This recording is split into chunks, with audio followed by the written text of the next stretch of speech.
Naomi's putting her hand up because she had to start recording. All right, so we're going to call this meeting to order. Finance Committee on December 16th. It is 7:01 p.m. and Naomi has a question. No, I'm just admitting Megan and Dennis. Oh, great. We'll give them a second. Megan's in. Okay, Megan, can we do a test? Make sure you can hear us and we can hear you. I can hear you. Can you hear me? Yes, perfectly. Thank you. All right, you're welcome. Next, Dennis, can we do a test? Make sure you can hear us. We can hear you.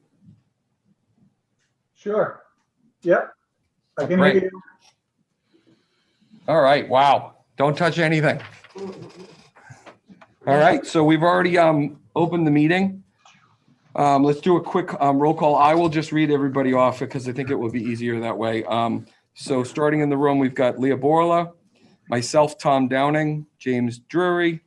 We've got Bill Anderson, Tom Clow. We'll stay on the committee first.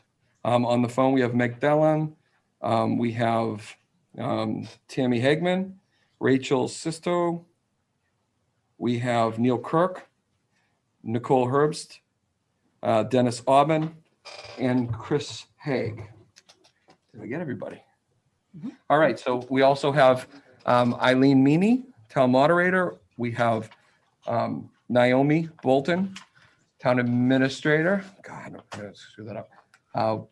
Beth Rouse, Rouse, finance administrator. We have Bob, I always mess up Bob's last name.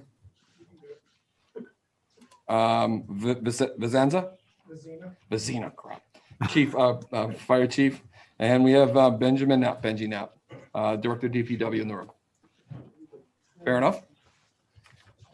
All right, so I have on record one old business matter that I just want to talk about quickly and determine whether we want to remove this from the table. We had a motion on the table and we were debating. There was a question posed on committee roles, defining committee roles. We debated, and I believe Gary made a motion to move and table the debate. So it is still tabled. And so what I want to do is, number one, either make the decision and get buy-in that we move it to later in the meeting because we have departmental people here, unless the motion is going to be moved. Eileen has a concerned look at her face. So Keep it tabled until later. in the meeting.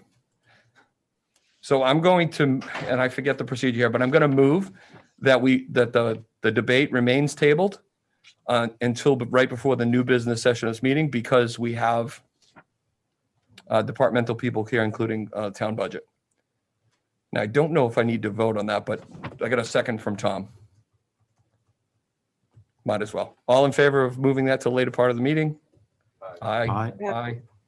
Aye. Anybody opposed to that? Any abstain? Okay, so all in favor of moving the tabled motion to the latter part of the meeting. Is there any other old business that I forgot about we didn't address? Just want to make sure I cover everything. Okay. So we're going to go to subcommittee. No, I'm sorry. I was going to move that we go out of order, and I forget what the formal term is, and go to department presentations for executive, the town budget, your new business. Oh, crap. Excuse me. I missed something really important. I'm going to quote that. Go right ahead. Actually, excuse me. We're going to halt for a moment because Eileen has something very important to share with the group, and we're going to let her have the floor. Is this new business? No, this isn't an announcement, and it's Okay. unscheduled and Only take a second. I recently was saddened to learn my predecessor, John Foss, passed away.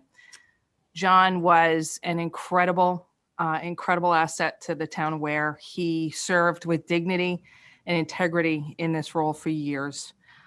He was a great mentor to me. I think he was a friend to many, and he will be sorely missed. So if you could please join me just in a moment of silence for John, I'd appreciate it.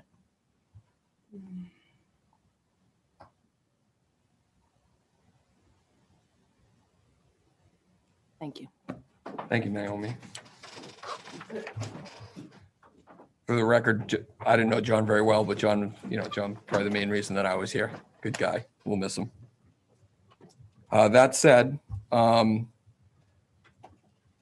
think we have to vote on going out of order to do town business before our subcommittee reports and discussion. So I'm making the motion that we go out of order. Do I have a second? Second. All in favor? Aye. Aye. Aye. Is there any opposed? Or abstain? And Tom has a question. Go ahead. Just a suggestion. I think that could just as easily be the prerogative of the chair in the future. Mhm. Yeah, I read it in the Roberts rules, but if we're all okay with it, I'll just make the Yeah, motion you in the can- future. It was unclear to me. Mhm. Fair enough. Thank you, Tom. So that said, we have the town here. And The whole town? excuse me, representative for the town and the select persons. And Naomi and Beth are here on their behalf. And so Naomi, you'll have to help me out on what we did last year in terms of going through the budget. Yeah, so I'm gonna let Beth do the budget and I'm gonna tag team on the warrant articles after. All right, if you don't mind, I'll go out of order and do the warrant because that's. I have no opposition to that. It's perfectly fine. That's specifically why we decided to go out of order. Just because then you probably have to go get some sleep. Oh, that's a good point. Before snow hits. Snow's supposed to still hit at 10 tonight? Yeah, we're gonna go on around 10:30, 11 o'clock. Okay. We got our second storm of the century. Great. For us snowmobilers, we're praying for it. This Any questions? I just want to watch, they make chat. Okay, so May I just ask a question? Can you just state if these, as you talk through them, if they're final or if they're still waiting select person approval? I was gonna get to that. Thank you. So, my name's Naomi Bolton. I'm the town administrator for Town of Ware. What I just handed everybody, and I also emailed before I came downstairs earlier, a copy of what everybody here in the room has. What you have in front of you is not a complete warrant, complete to the point that, it's my understanding that all the money is here. Keep in mind, we still have zoning amendments that are not finalized. We also have the window for petitions that come in up till January 12th. Usually the petitions don't include money. Some can, some can't. But we still have to leave that window open. So what I'm here to do is go through what the selectmen did Monday night. And what you have in front of you includes the revisions from Monday night. With that being said, the articles are not numbered. I try to give you a little idea in parentheses as to what the article is, because I'm waiting to number after I get the zoning amendments. Always number 1 is the election of officers, and then 2 starts the amendments. And then the budget starts after that. So then the next article, I guess, that I'll talk to, but I'm actually going to defer to Beth after, is the article for the budget. You see the totals by department, both proposed and default. You see the total expenditures, which on the proposed side is 7,153,503. And default is $7,009,592. If you follow down through, we have anticipated revenue. We've got that sheet. I think you guys got handed to Beth, or she emailed you a whole bunch of 32 pages of stuff.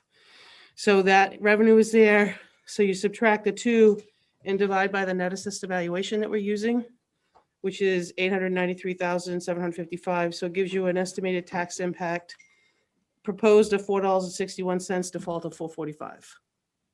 But I'm gonna let Beth get into a little more if you have any more questions on the budget. Okay. So I'm gonna go to the second one. Second one we talked about is called non-union raises. That one's been on there year after year. The percentage has changed from year to year. Sometimes it's been 2, most of the times it's been 3. One year we did go down to 2. The idea behind the 3%, which is what the selectmen decided on Monday night, was, if you recall, you voted in a police contract with the first year, and then last year, and then every step in those years is 3%, and the board felt that consistency across all the employees was fair. So that it represents 3% of the pool for non-union library and town personnel.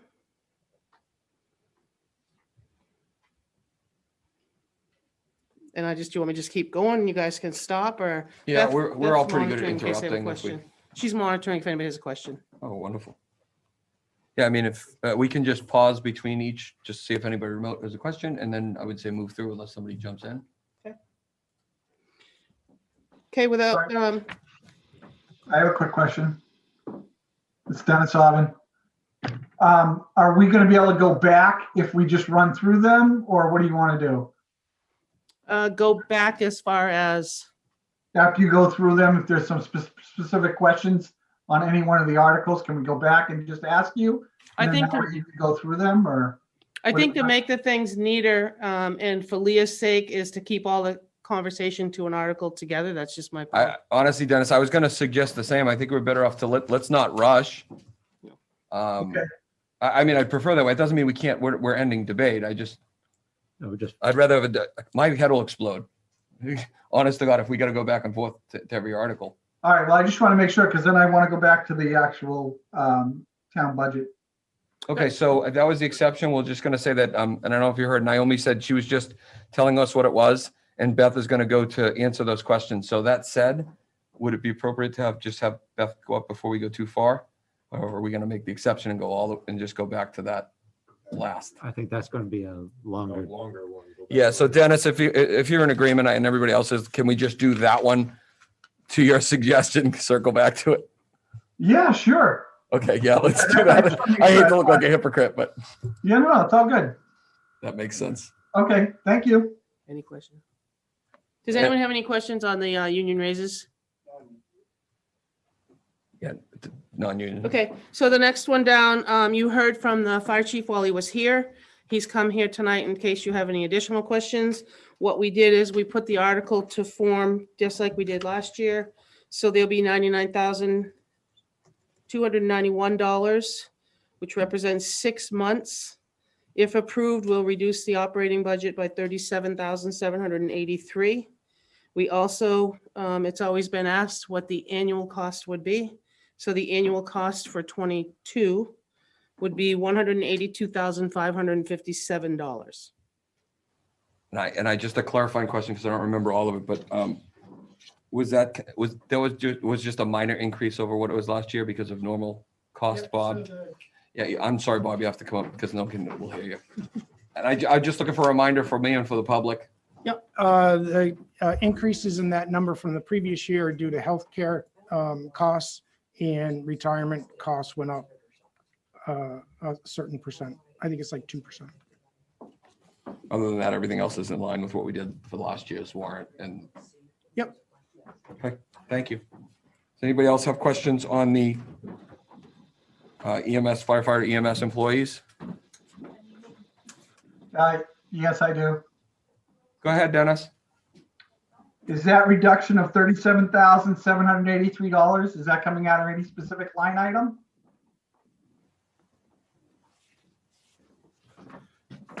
You will see that come out of it's my account line 151 and the fringe associated with it, which is I forget the title of it. Stand by. The part-time EMT firefighter wage line. Okay, is that the one that you reduced and moved to the other line, or is in your proposed budget, do you know? No, that's the line that the majority of that movement took place to going into. Okay, thank you. Yep.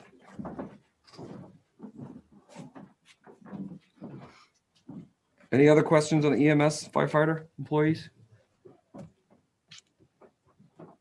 Okay, so moving forward, the next article, when we met with Parks and Rec had wanted to do something a little different with the kids at the Chase Park that we employ seasonally.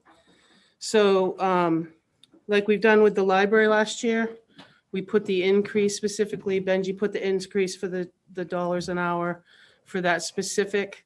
So this represents about a $2 an hour raise for the kids to return to the park. And it represents, so it's $5,382. It's the cost of increasing the hourly wages for the employees at Chase Park within the Parks and Recreation. It represents wages and payroll taxes that are affiliated. There's no benefits because they're seasonal part-time. Is it appropriate for me to ask what the current is and what it will be as a result? They started. I'm sorry, Bill. So what they did is after, when the kids started here, they started at minimum wage, which is like what, $7.75. Every year they return, they get a quarter. So right now the kids, and it's tough to find supervisory, when they can go and get a driver's license and go somewhere else, let's say McDonald's, and they want them to work here in town for less than $10 and be responsible. So that's why they thought a couple dollars more might give the kids, attract a few more that are older. Mhm. It's tough to do. When they have a license, they're pretty mobile. Tom That Clough? would be the newcomer would get $9.25. That's entirely up to Parks and Rec. I don't know what they would get, but it's at least going to try to boost them each $2 an hour. That was the thought. Correct. Yeah. The question really just, Can you you're going to have to speak, yeah, because those, there you go. Parks and Rec, do they believe that this increase is going to help them find lifeguards? Because that was a big problem this last year. They had no lifeguards. It's lifeguards, it's, we have one adult, but to get kids that are like juniors and seniors in high school, it's tough to get them. We're dealing with kids that are younger. We're hoping that a couple dollars more will attract more kids interested to work here. But it's, I can't say it's going to be for lifeguard. I don't know. But the intention is to try to, But it would increase. to get more whatever- people to Whatever they're apply. paying lifeguards would also increase by $2. probably, but last year we got just barely enough to work at the park, and then we lost kids along the way. Yeah. So we're hoping that we can attract more applicants by that. I have a question. Go ahead, Dennis. Sorry. So Naomi, in your anticipated revenue, does that include the new fee structure and anticipated increase in funds for the park? So Okay. to answer your question, Dennis, Yep. this year we only allowed 50% of the park to be open. So if you're going to bank it on that, and we just changed the fees for the coming year, not knowing if we're going to be half full or full, because depending on what COVID does, we've estimated an amount, and I don't think that's been changed because we honestly don't know what the summer of 21 is going to look like. Okay. So we were at 50% last year, but wasn't there even though we were at 50% of capacity, weren't we higher than normal in previous years just because people weren't traveling as much? Is that from my understanding or no? And I don't mean if you don't have that answer, it's okay. It's just No, I didn't bring down the numbers. We went over the numbers at Chase Park and before we changed the price for the non-residents, because there was a statement made that the non-residents are taking up the spots of the residents. And when we looked at it, there was a lot, but it didn't equate to that.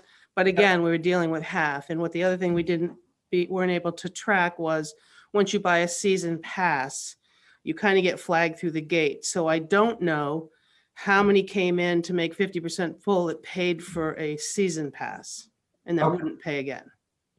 So we're going to do better counting this coming year, but to answer your question, I think we're just not knowing the unknown. We're giving you the best we can right now. But if we're at full capacity, odds are any increase would be covered probably by just from the revenue that's created there. Could very well be because they went to $20 to $40. Correct. Yeah, for the non-resident for the car.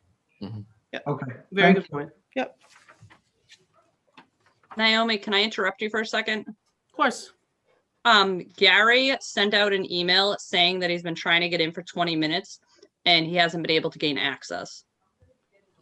The recommendation that I'm going to make is that he calls in, because every time we've tested the call in, it has worked, including the last 2 meetings, and today right before here. Okay, I Sure. didn't know if he just hadn't been accepted in, but I will email him back We and can- just, Sorry, Megan, what I was going to say is that's an immediate solution. Naomi's going to the computer now to see if we have to accept him in. okay, Um, I'll email him and tell him just to call in for now. I mean, that's like I said, immediate solution, but we can try and get him in. We'll take a minute here. Naomi's checking. Be worth the pause.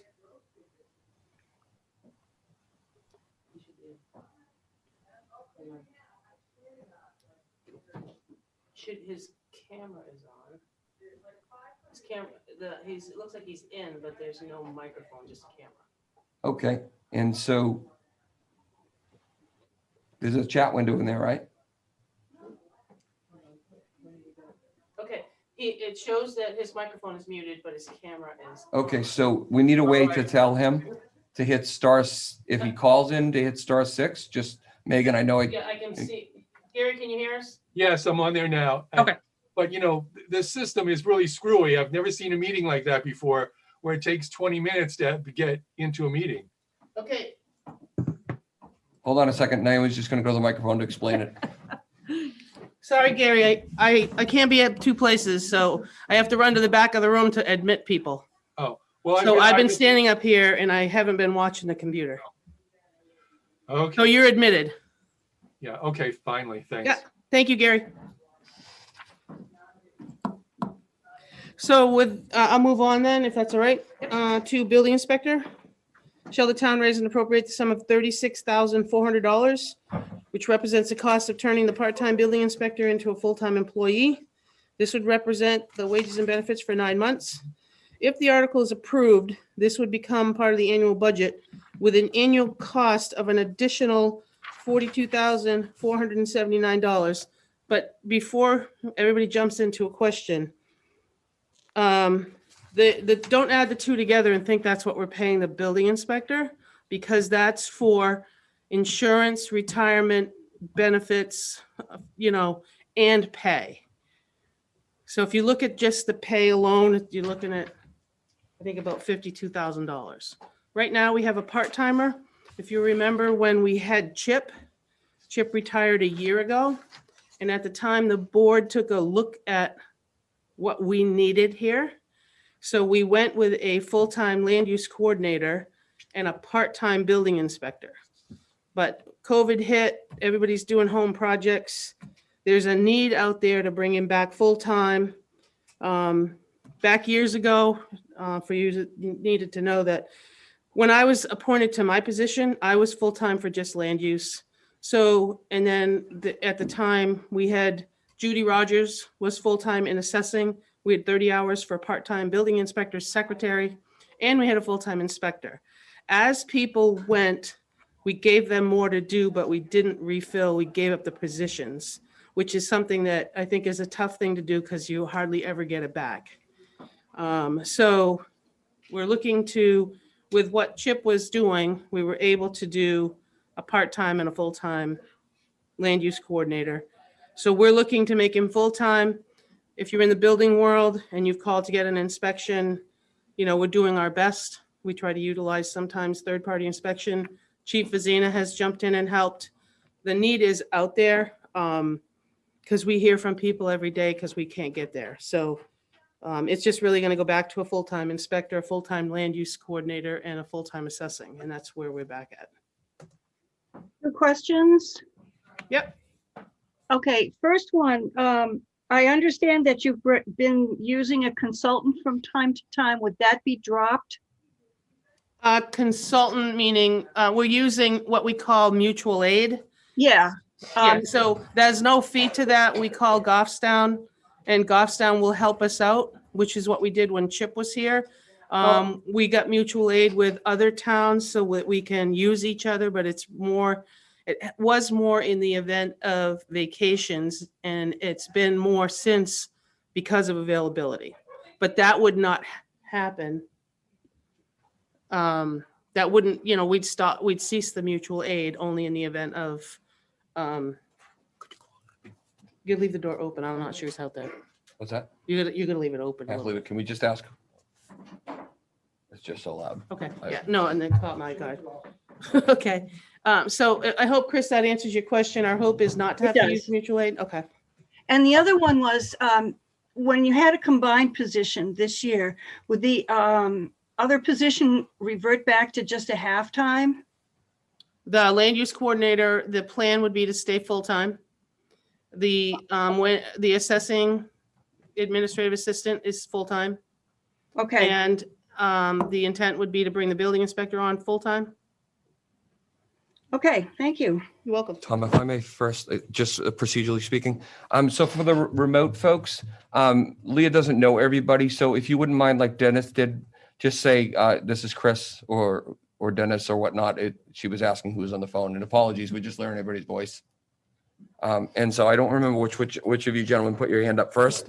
I advise a quick Tom? question. Is the term here, building inspector, synonymous with code enforcement officer?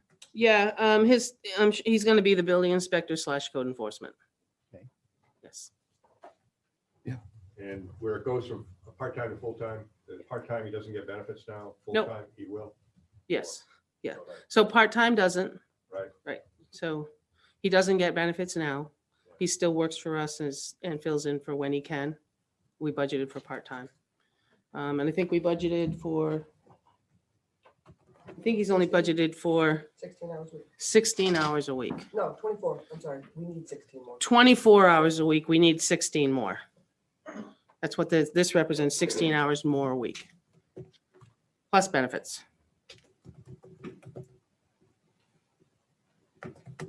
Is there any other questions about the building inspector article? Yeah, just to clarify some of the talk that happened at the meeting. So we're talking about the increase of $42,000, but the total annual cost is going to be closer to 76 for this position? Yes. Total, which is salary, benefits, That's and everything, retirement, and everything, insurance. yes. Yes. Yep. Thank you. Anyone else? Okay, moving on. You heard about the $20,000. So the next article says to raise and appropriate the $20,000 for funds to come from the fire department equipment and special revenue fund for the purpose of replacing fire apparatus pump components. This special warrant article is a non-lapsing appropriation per RSA 32:7, Roman numeral 6, and will not lapse until the replacement is completed on or by December 31st of 2026. No impact because it's coming from the special revenue fund. The fire chief talked about that when he was here.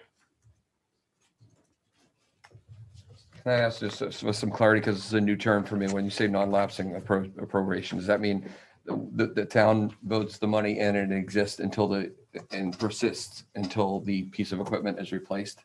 Yes, we put that there, which all your articles are basically non-lapsing, right? The ones that are withdrawn from the special revenue. Okay, special so warrant. thank you. So the ones that are drawn from the special revenue fund is non-lapsing, and you have up to 5 years to use those.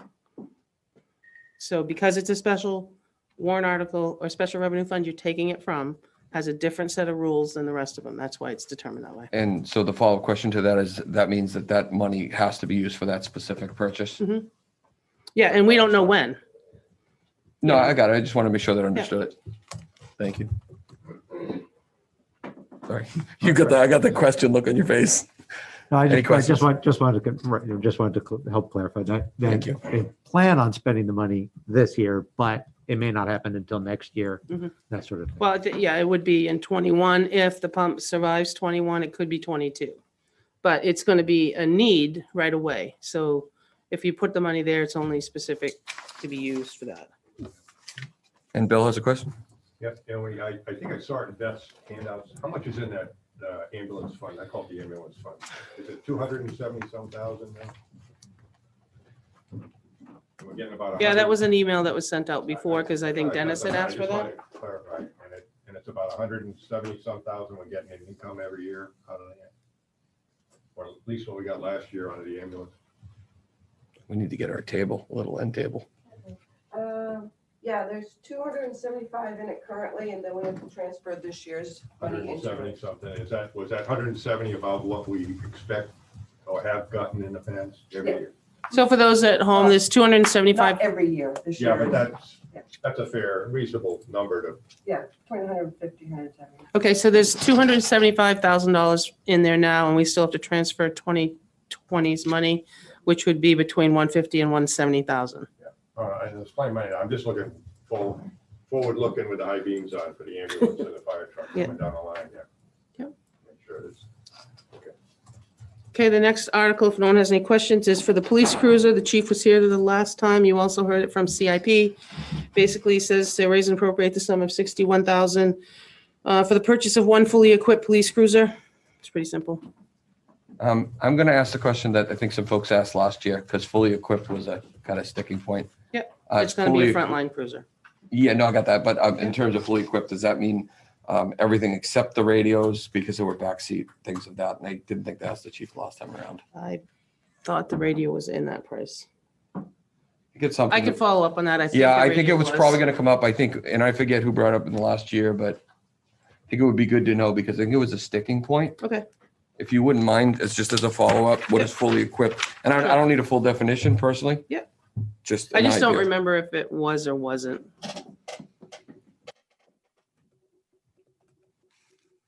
I can look in CIP and answer it after Beth's done. Okay. So Article 10 moves on to the, Article for the 10-wheeler dump truck.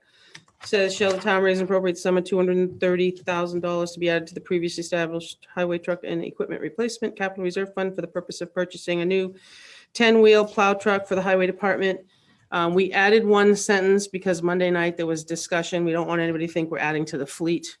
So the idea is the purpose is to replace an existing plow truck. So it's not an additional truck. It's to replace one of the others. Straightforward. You heard it from CIP and Benji was here as well. And he's here if you got any questions. It's fully equipped, right? Now we're going to leave a door off. With the radio. All right.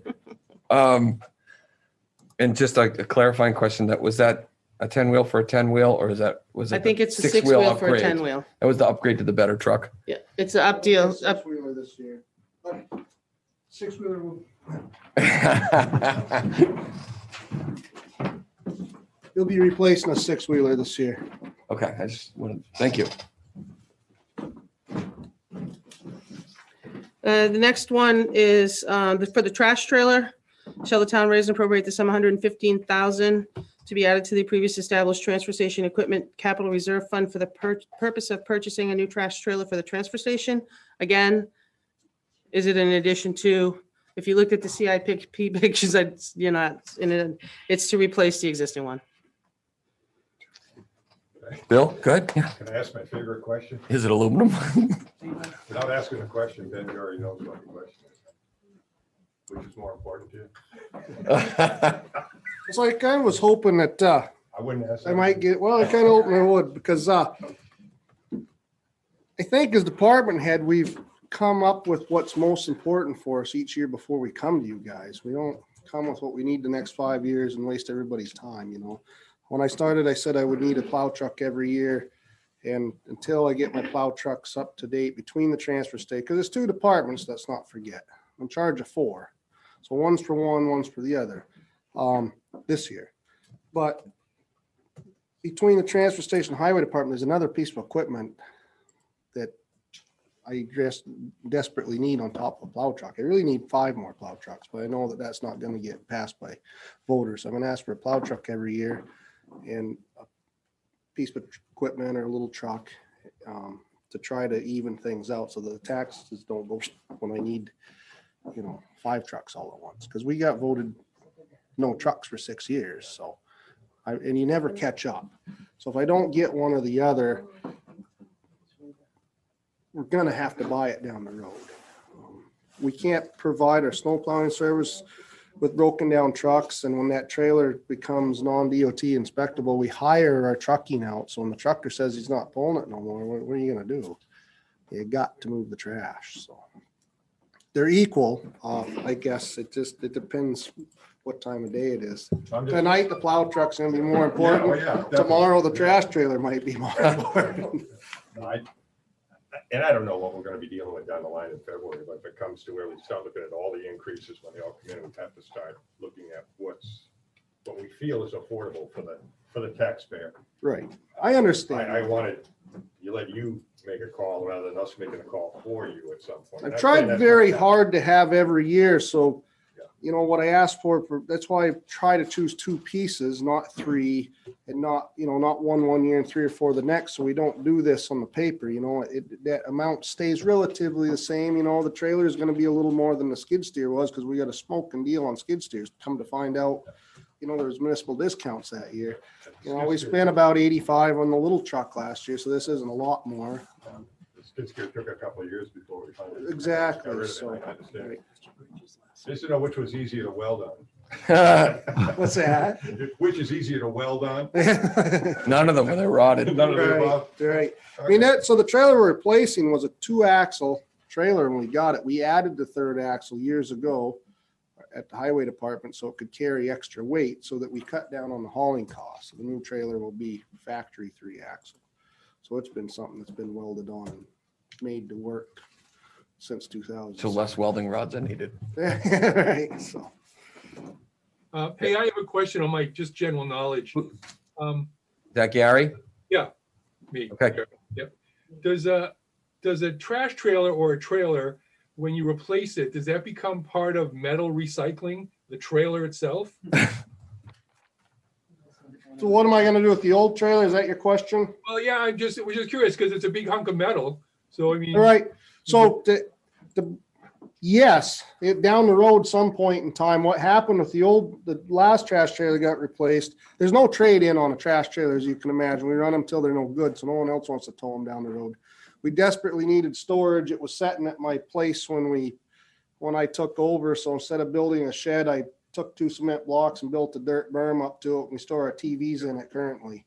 But when we can have a more presentable transfer station someday, yeah, it will go to the scrapyard. Yeah.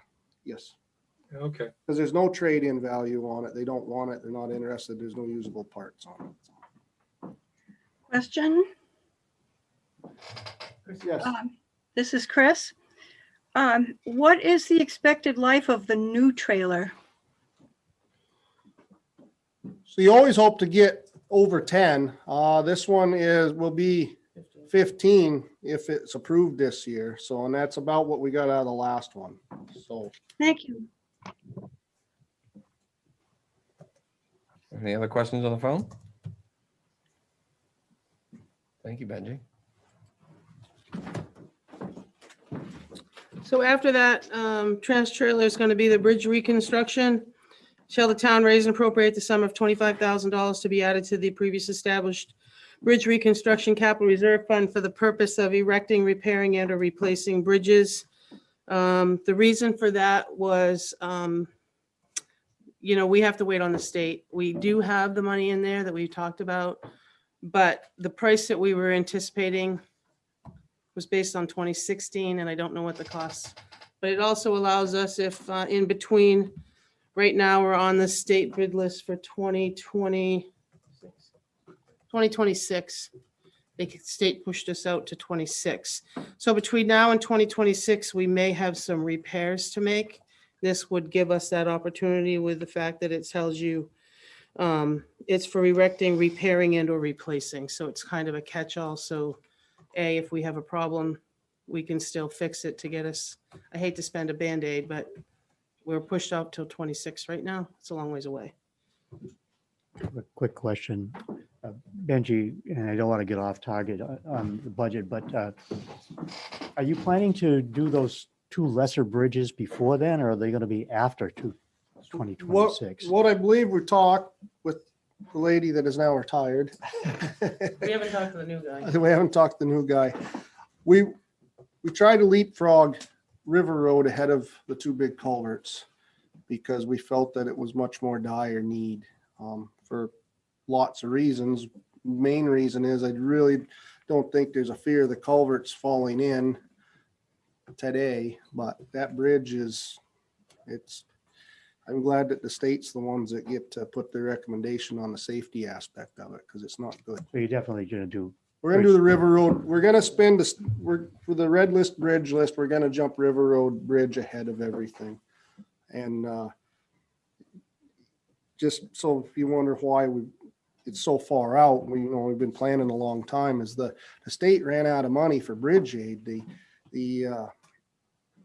My frog lovers, I like to say, and the people in charge of giving out the bridge money never got together, and any stream over 10 feet wide from bank to bank requires you to span that from bank to bank now. So that took hundreds, if not thousands of culverts in this state and made them into a bridge when you go to replace them. So the bridge aid money went, it got spent. And so we have 3 on the list. Lowell Road was the next on the list. Myself and Naomi went to the state to see the big wheel herself and got River Road, because River Road was at the bottom of those 3. Got it leaped to frog to the top, and then they changed hands and we're working on it currently. But I believe we're out till 2026 anyway for our bridge money. So we have 2016's estimates, like she said. This will give us, so I'm sure there'll be inflation. I've seen nothing go down. And there's repairs. We have other bridges in town that you may need to do guardrails to or abutment repairs to.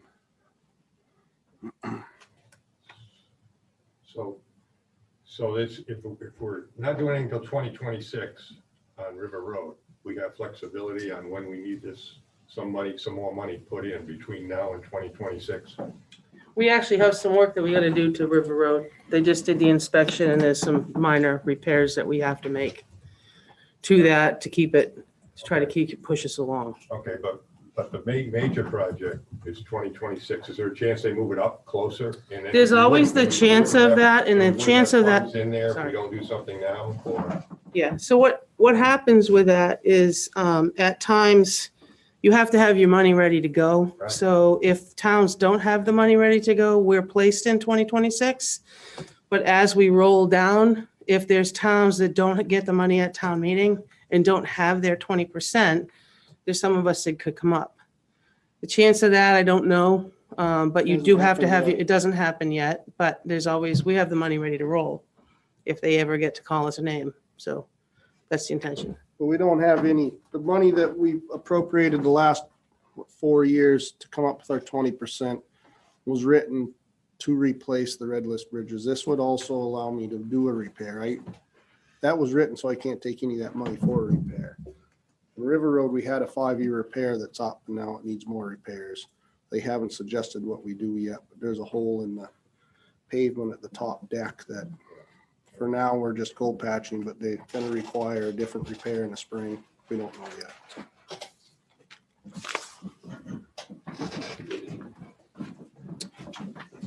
Everybody else set with that? Okay, moving on, we're to the road reconstruction.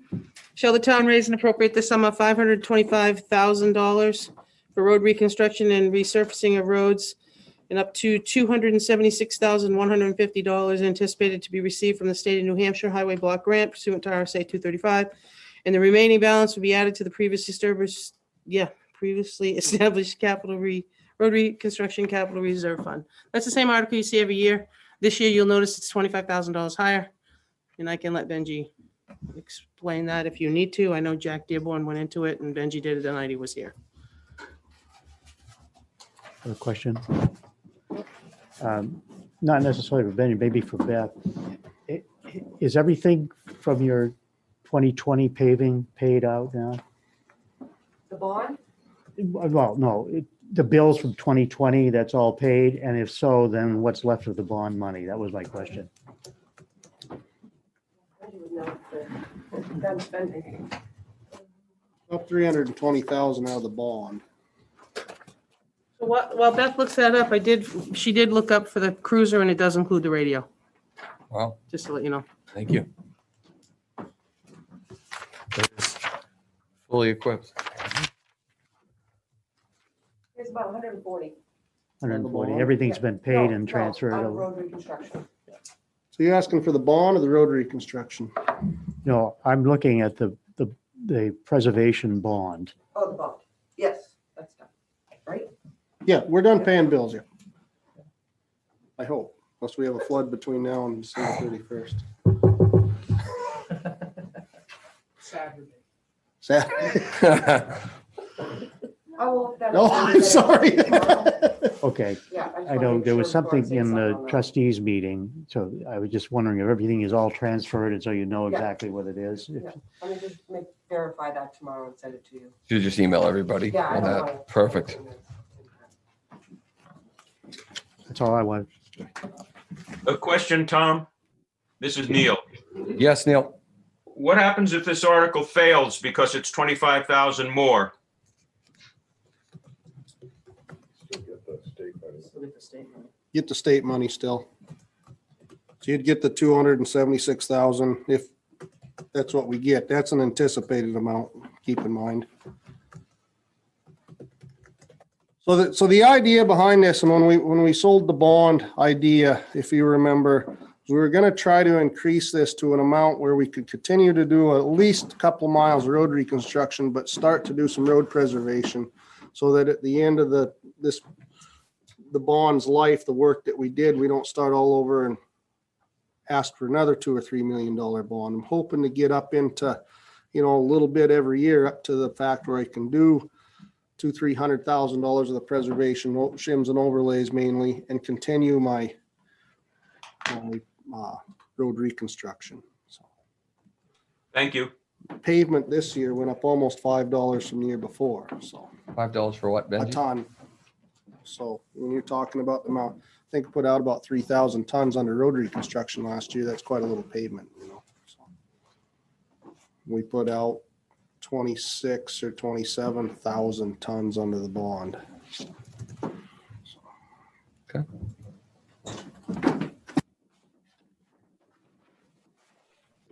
So Monday night, we also talked about the next article a little bit. It's for government buildings.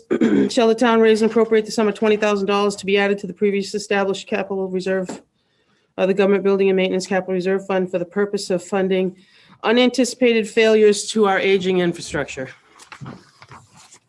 Can't tell you what's gonna go, but you never know. Question? Sure, Who's that? Nicole? No, this is Nicole. Oh, sorry. Whatever happened with the septic system? I was just thinking. the same. Okay, so with the septic system, as funny as you might think, we had, good night, Benji. We had, how do I say this? So after we had all the work done and all the cameras done and all the lines run, what we did was we found that there's not enough usage of water flow. They were the old toilets, if you might add. So when you flushed it, you didn't get as much as you do now. So there's a little gadget that we put in the tank that when you flush it, it stays open and flushes a lot more water down at once. So all the paper goes out instead of making a big bunch come Monday morning. I don't know how simple I can say that. Wow. Thank you. It's a very clean way of putting it. Question? Sure. The library had been talking about I think some of those are now 25 to 30-year-old air conditioners. Are they included under government buildings? Thank you, Chris. That was on the CIP, and they met, I believe, last week or 2 weeks ago as trustees, and they have enough funds that they're going to encumber to take care of them themselves. So that's why the article was taken off. Thank you. You're welcome. And then Bill? Yep. How much is in that fund now? It's a little under $60,000, and we've always vowed to keep 60 as a threshold level. There's like $58,000. James, did you have a question? I'm good now. Okay. Any other questions on that one? The next one, I'm just going to ask you to be patient on. It has to do with the warrant article for the CIP with the whole radio communication. We have met with FirstNet. We met with R&R. We're actually going to have a conversation tomorrow night with Motorola Solutions and then Tuesday night with Verizon. Then we'll have a better plan of attack. We recognize that we need to do something. We just don't know in what direction yet. And it's only fair that we listen to all parties to see what the best solution would be moving forward. So that's left blank as a placeholder. So I will have to come back, pardon the expression, first time that this is all the money, but it's not all the money. Just a quick question. I just want to make sure this is in relation to what the chief was talking, was it the chief? I forget which department head was talking about it, the dead zones in the towns. Mhm. They talked about maybe doing a study. This article Yeah, is so related to that. Motorola will be an important one because they can provide us maps of the coverage because we're not a desert, as you all know. There's hills and valleys, and there's some places you can talk and you drop off and you come back. So Motorola, I think, will be an interesting conversation because they can do us a canopy, the study of the canopy, and see, they could kind of direct us to where you might need more here, you might need more there. So until we do our due diligence and talk to Motorola and Verizon, because Verizon has the same opportunity AT&T does, we'll know more after that. So it's going to be Christmas before I know more. Anyone else? Moving down, this next one you've seen every year. It's from Cypre. It comes from the trust funds. It's $10,000 for cemetery improvements to be withdrawn from the cemetery trust funds Cypre account with a zero tax impact. So work to be done inside the cemetery. And the next two you've honestly seen from year to year. The money comes from the town forest account. Right now, there's about $320,000 in the town forest account. We're working on getting a P&S for a piece of property this year. That would leave enough to do these two articles until the next, I'll say, harvest comes along and that money goes into here. But there's enough to cover those two articles, one for the forester who does the management, and then the 140 would be if something else was to come along. Just a quick question on that. Sure. Is there ever a chance that fund runs below what you would need for these articles if No, they're that's why approved? we adjust it. Okay. Last year that was 150, so we have to adjust it. Okay, thank you.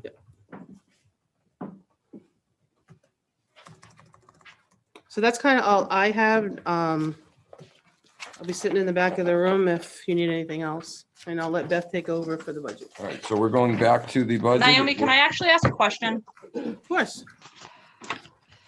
So I'm curious on, has the selectmen given any thought to a lot of the extra that we have, and that it's a possibility the town should be extremely cautious because of the financial circumstances that a lot of families in our town is in? Like, should the selectmen be like picking and choosing what the town truly needs over, like, it would be nice to have, for example, like the police cruiser over the dump truck, or road reconstruction staying the same as we always get it approved every single year? I'm just curious if this has been a discussion. So, yeah, thank you, Megan. So we did way back when we talked about even starting the budget, and when you see Beth through the numbers of the operating budget, we're hovering around 2%. The selectmen did talk way back about a need versus a want. So when we started the CIP, if you recall, the fire chief came forward with a couple of items that you're not seeing on there because he's opted to pull them off. The library had their money, which we opted to pull that one off. The ones that you see there are honestly probably ones that we feel were critical to let the voters decide. The articles are a lot less than typically there usually are. There's probably some other things we could do, but you're right, in light of things, we've opted, this is kind of what we need, I guess. Okay, so I'll just explain, like, my thinking was year after year, we asked for a police cruiser, and the chief has come up and said, basically, in my, what I'm thinking he's saying is, we're in desperate need. Should the selectmen basically be like vehicle wise being like, this is the vehicle we need? So they're really saying to the town, this is what we need. Like, I realize we need a dump truck, but I'm looking at it and we've gotten or a plow truck. We've gotten 6 plow trucks over like the last 5 years. Yeah, but and I understand, but we spent 6 without. So we're trying to play catch up, but it's just, I think you reach a point, Megan, and you understand that when your expenses start hovering around $100,000 or more, and you do it year after year, I think it's time, sometimes we feel it's necessary to do that, is to put in is for the new. I know the cruisers have been on there several times, 2 years in a row now. They've been failed, so the cruisers are older. We're going to eventually run out of warranty in a few more years. So it's nice to keep the rotation. I totally hear what you're saying. I guess I'll just take a one little step back on something, and I don't know if Beth was going to get into it or not. Yeah, I understand people, some people are having a tough time. When you look at what we've spent and what we've been conservative on, for instance, welfare, we haven't seen a welfare case. Maybe we're just unique. We haven't seen a welfare case in months. I worked downstairs on Wednesday night at the food pantries. It's just incredible how the community has stepped up and donated, and how the generosity is just overwhelming. It's either by food or, anything that they need.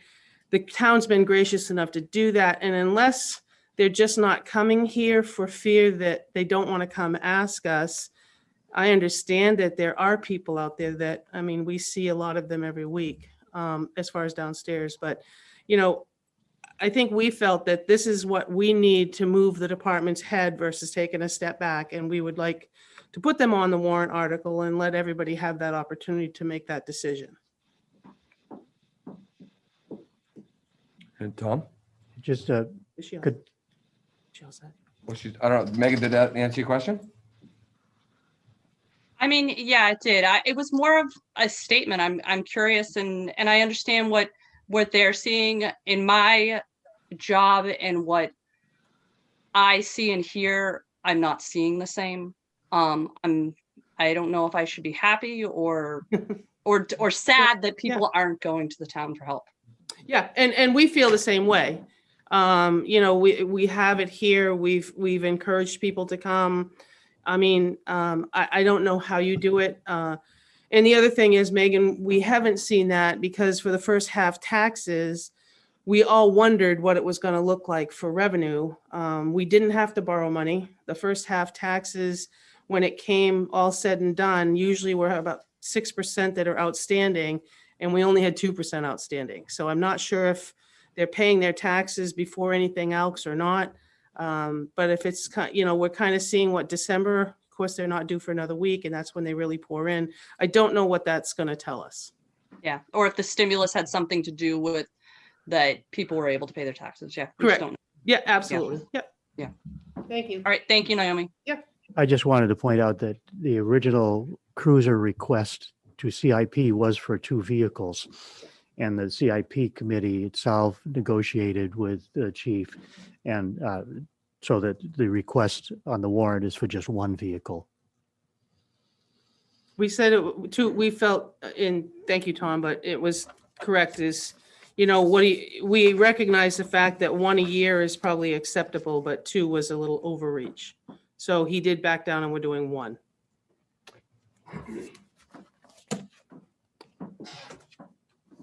Thank you, Naomi.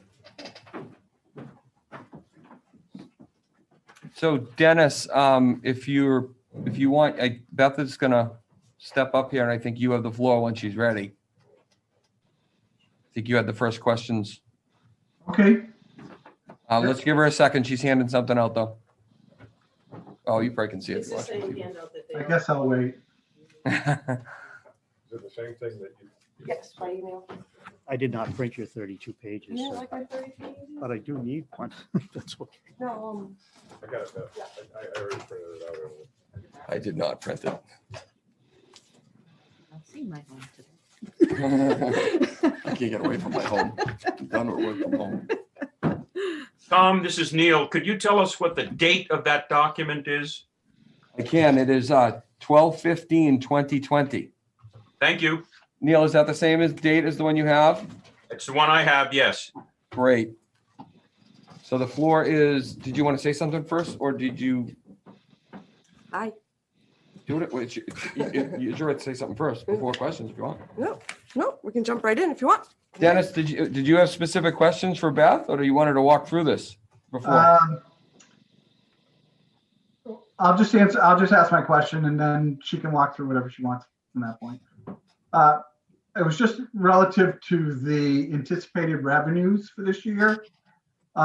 Typically, as you and Naomi have said in the past, that you're typically conservative.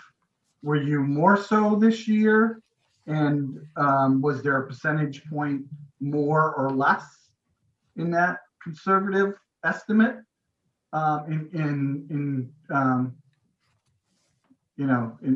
Indifferent to other years, because in past years, revenues could have been upwards of 20% higher than what was anticipated. So. To answer Dennis' questions, yes, we were more conservative with our estimated revenues for 21. Not knowing what 21's going to bring for us, we didn't want to be estimating high, so we were very conservative on our estimated revenues. And we can go over that right now. So the first 2 pages of the packet that was emailed and handed out tonight is our estimated revenues. It shows the 2018 actual revenues that we received, the 2019 revenues that we received, the revenues that we have received here this year through November 30th, the revised revenues, which the Board of Selectmen revisited in October, and then the estimated revenues that we're looking at going forward. These might be revised one more time before the budget public hearing, because these were revised in October, and we've seen a lot of revenues come in that we weren't expecting. So they might be revised once more before the public hearing. So quick rundown, hit on the big things. We did very well with motor vehicle permits this year. We didn't think we were going to because of the situation, but people are still buying new cars and bigger cars. Let's see what else. Code enforcement, building permits. We really thought those were going to go down, but everyone stayed home and worked on their house apparently and built new ones. So we received a lot more revenue than we anticipated in building permits. The vitals, the revenues and the dogs for the town clerk collection, it's a little lower than last year.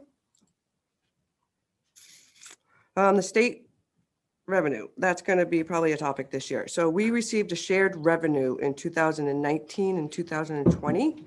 We will not be receiving that next year in 2021.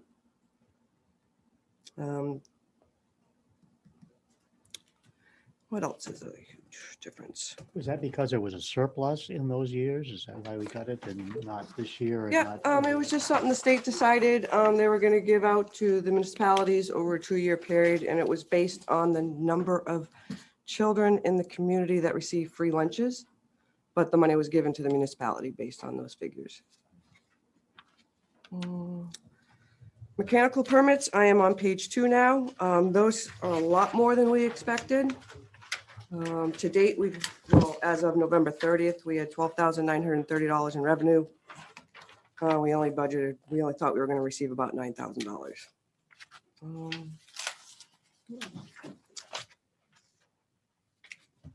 Really nothing else that is. The sale of town property, if you want to go down to line 83, we budgeted back last year at this time about $150,000 that we were going to receive for the sale of town property.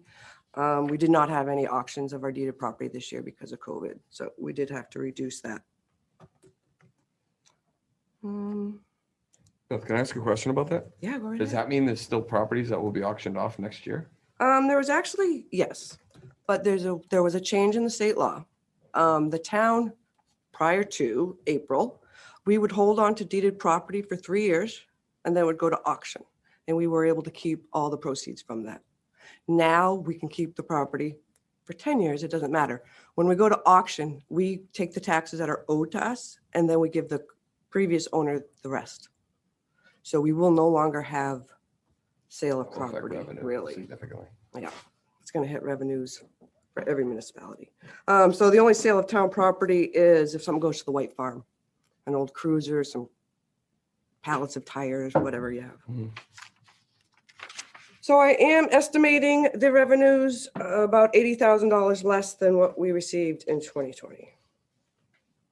Again, those might change prior to the budget public hearing, but any questions on revenues? Tom? Yes, is there 2020 revenues that came like through the CARE Act that are here so that they're listed as zero now? Is there a line for that here? No, all the money that comes through the CARES Act or FEMA or Gopher is unanticipated revenue. It was not scheduled to arrive when we set our tax rate in March. So it's unanticipated, that goes right to the general fund. The unexpended fund balance. So it's not listed as a revenue? No, it is not. Question about the 2020 rooms and meals. This is Chris, for the record. It says zero. Is that because the state hasn't dispersed it yet, or the state doesn't have it because of COVID? Nope, you were right on the first time. They usually distribute that the last week of December. Thank you. You're welcome.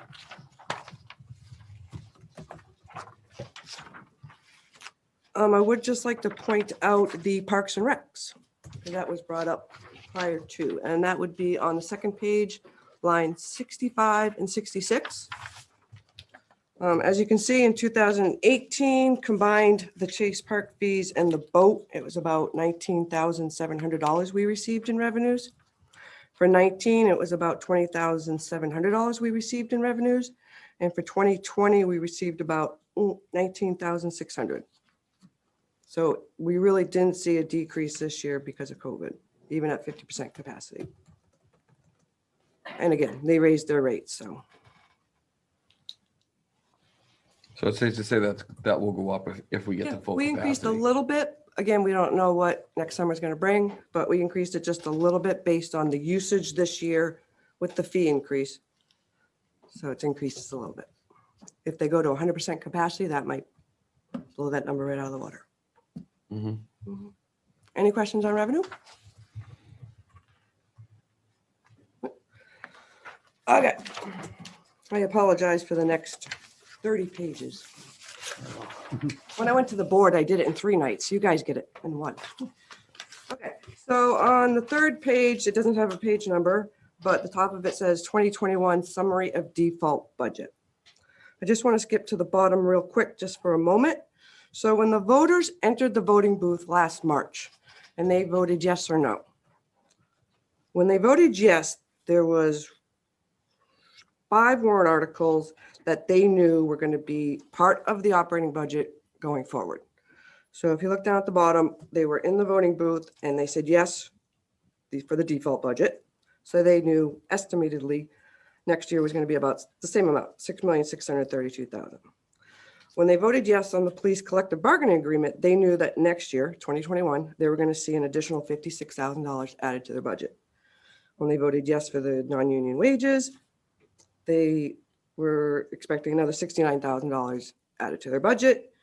The DPW additional full-time employee, they knew in 2021 it was going to add another $63,000 to the budget. Additional full-time employees for the fire department, they knew that $178,000 was going to be added to the budget. And lastly, the one full-time employee for the library, they knew in 2021 that about $18,198 was going to be added to the budget. So when they voted yes at the ballots, they kind of, if they did the math right there in the booth, they were kind of expecting this year's budget to come in at $7,019,178. The good news is our default budget is a little lower than that, but not by much, only about $10,000.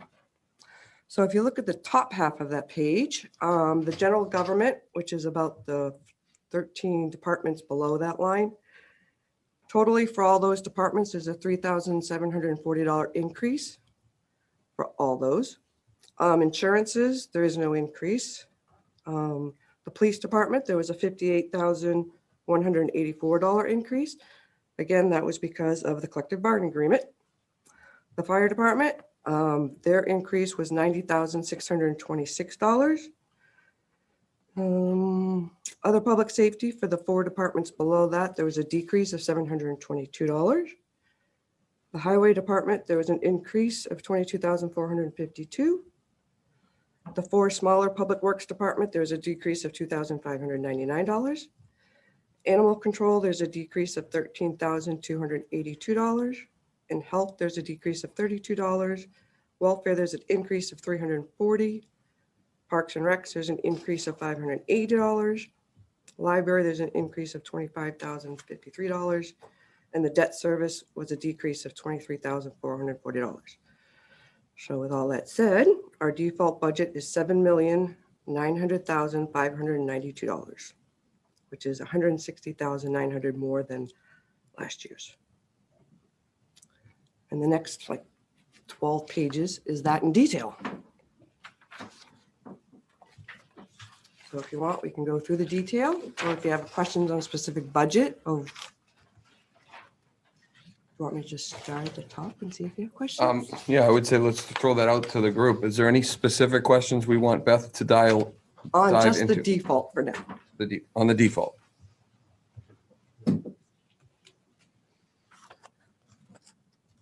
Okay. Again, you can look it over, call me back if you need me to come back to answer your questions. Tom, I do have a question. This is Neil. I do have a question on Yes. the default budget. Since there was a default budget last year, what about the wage increases for you, Naomi, and a few other people? Are the increase, and Benji, are those increases in the default budget or not? The pay increases that the Board of Selectmen gave to the Public Works Director and myself back in 2019 are not in the default budget. They are in the proposed budget. Thank you. You're welcome. Yes. Just Public Works. Maybe Director and you should Finance add it. Administrator. Yeah. Any other questions on the default? Okay. All right. Sorry, it's not numbered, but page 15. Because our copier is black and white, I have to do some of it on one machine and 2 pages on the color copier. So. Well, there's a page 14, so. Yep, the one right up that. 14. So this is your proposed budget. I'm sorry, the Board of Selectmen's proposed budget versus that default budget we just went over. Guess we'll start at the top on this one. So in the general government, which is about the 12 to 13 departments below that, there's a $12,357 increase. Insurances, there's a $17,022 increase. The police department is asking for a $52,718 increase. The fire department is coming in at default, so there's a no increase to that line. Other public safety, which is the 4 departments below that, is requesting a $4,834 increase. Highway department is asking for a $22,425 increase. The other public works department, which is the 4 small departments under that, is asking for a $28,867 increase. Animal control is asking for a $758 increase. No proposed increases in health and welfare. Parks and Rec is $1,550 increase. Library is asking for $3,318 increase. No proposed increases in patriotic purposes, a $62 increase in conservation, and a 0 increase in economic development or debt service. So the proposed budget is $143,911 more than the default, which is about a 2.05% increase. And if you want to know where those increases, which departments they are going to, that's the graph on the bottom. I'm assuming you'd like to do this one in detail, maybe? Except for the 3 large ones, they've already come before you.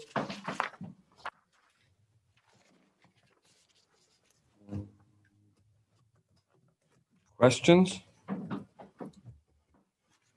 Just a point on the transfer station, that additional that they're looking for, but that includes additional night hours to keep the transfer station open later at night. Is that going to be just one night a week, or is that going to be throughout? Budgeted for 1 night a week. Okay. Yeah, like they tried this year. So it's an additional 2 people staying, I think it's 3 hours. Open later on, I think it was Wednesdays this year, or was it Tuesdays? Tuesdays this year, yep.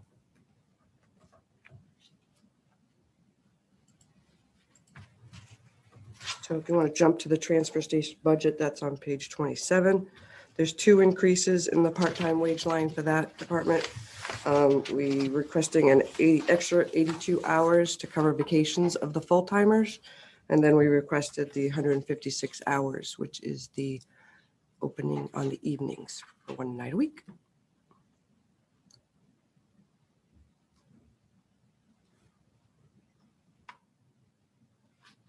Oh, this is small. I really am going blind.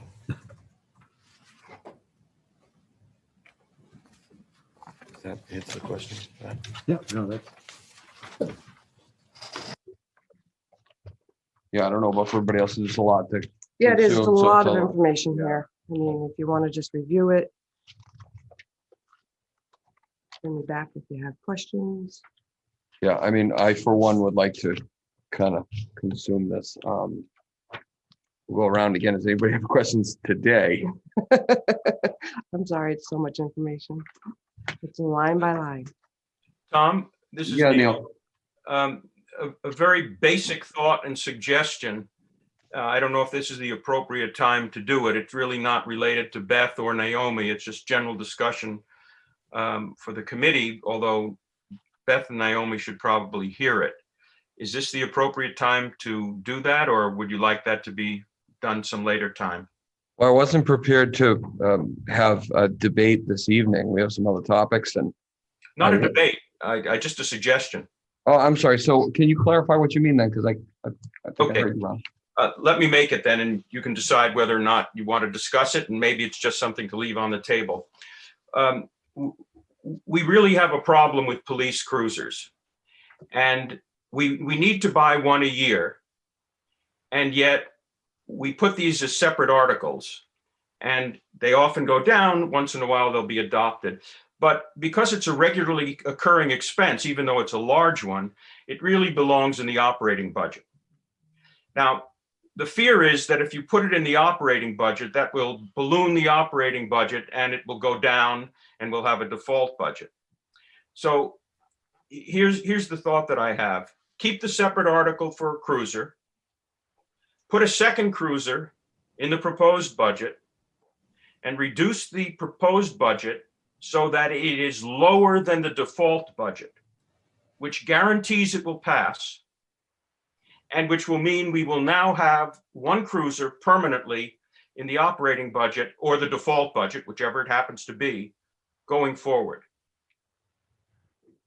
So Neil, here's what I'd say to that. I'm not arguing whether it's a good suggestion or not, but I think from our perspective, we're really making recommendations based on the information that's put forth by the town.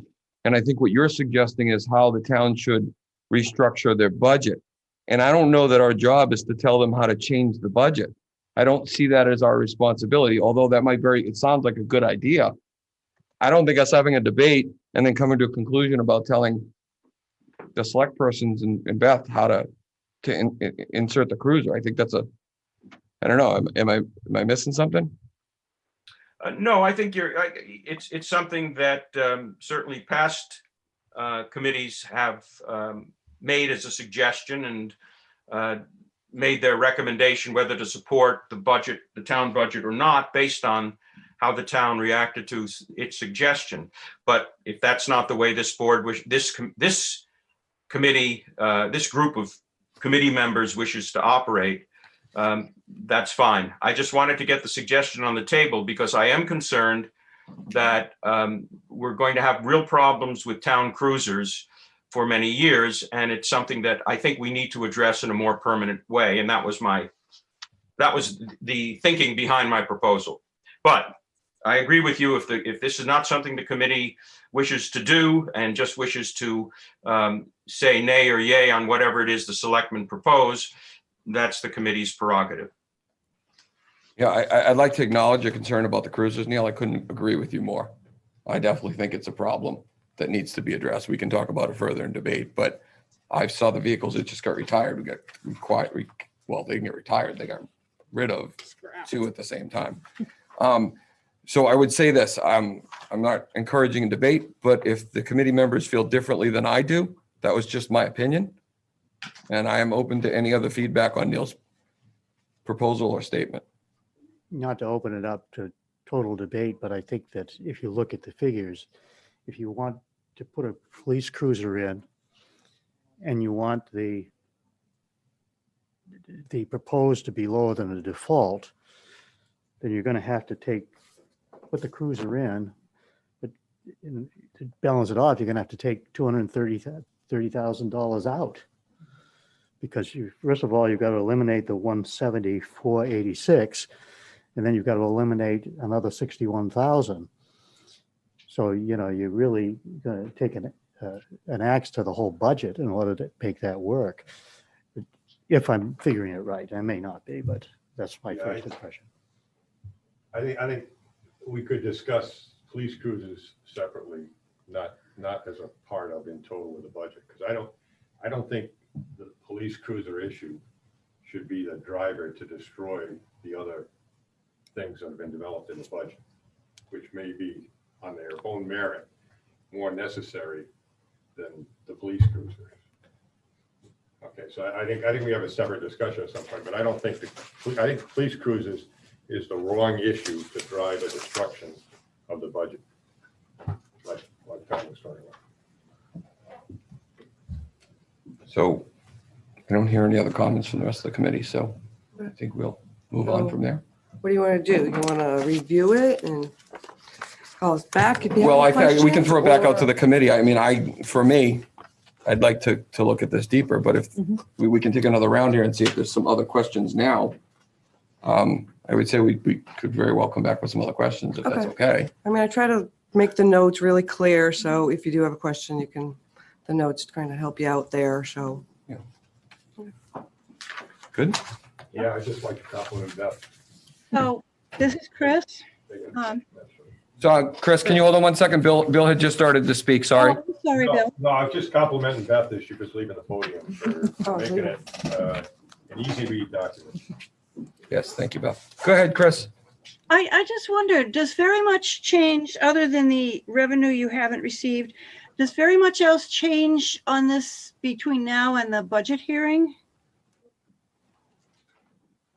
No, there will be no more changes to the budgets. The Board of Selectmen approved them last week. The warrant articles are not final yet, but the budget is.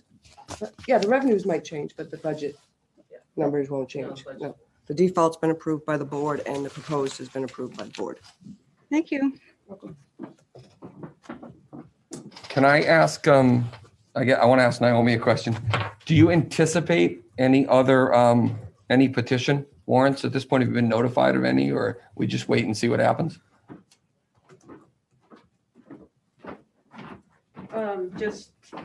So someone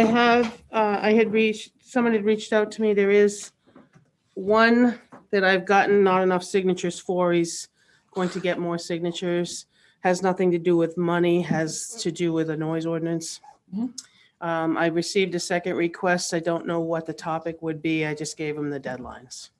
Okay. So it's a But conflict I of just interest. want, in reviewing the minutes today too, what you don't see in there, because I didn't bring it forth to the selectmen, is in the minutes of the planning board meeting, there was a request, and I got an email this afternoon at 4:30 that the planning board wanted to put in an article for $14,500 for the upgrade of the master plan.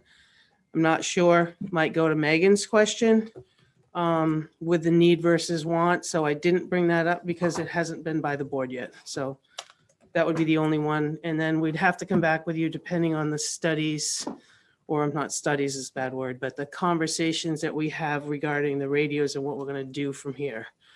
There's an obvious need that we have to do something. We just don't know what that something is and what the price tag is. So we do have one, maybe two articles to come back with you for money. And then the petition ones, unless there's money, I don't think you guys weigh in on it anyway.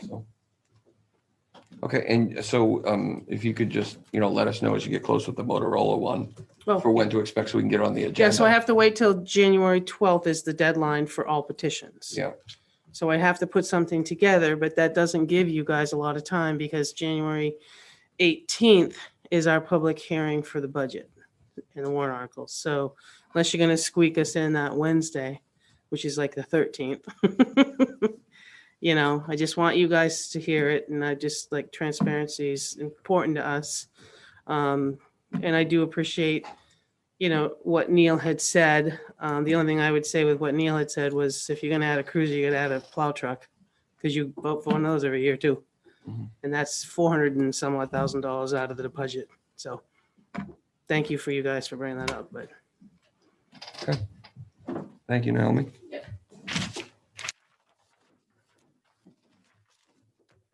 So we're gonna, I'll say, if there's no other questions for Naomi and Beth, we're gonna move forward.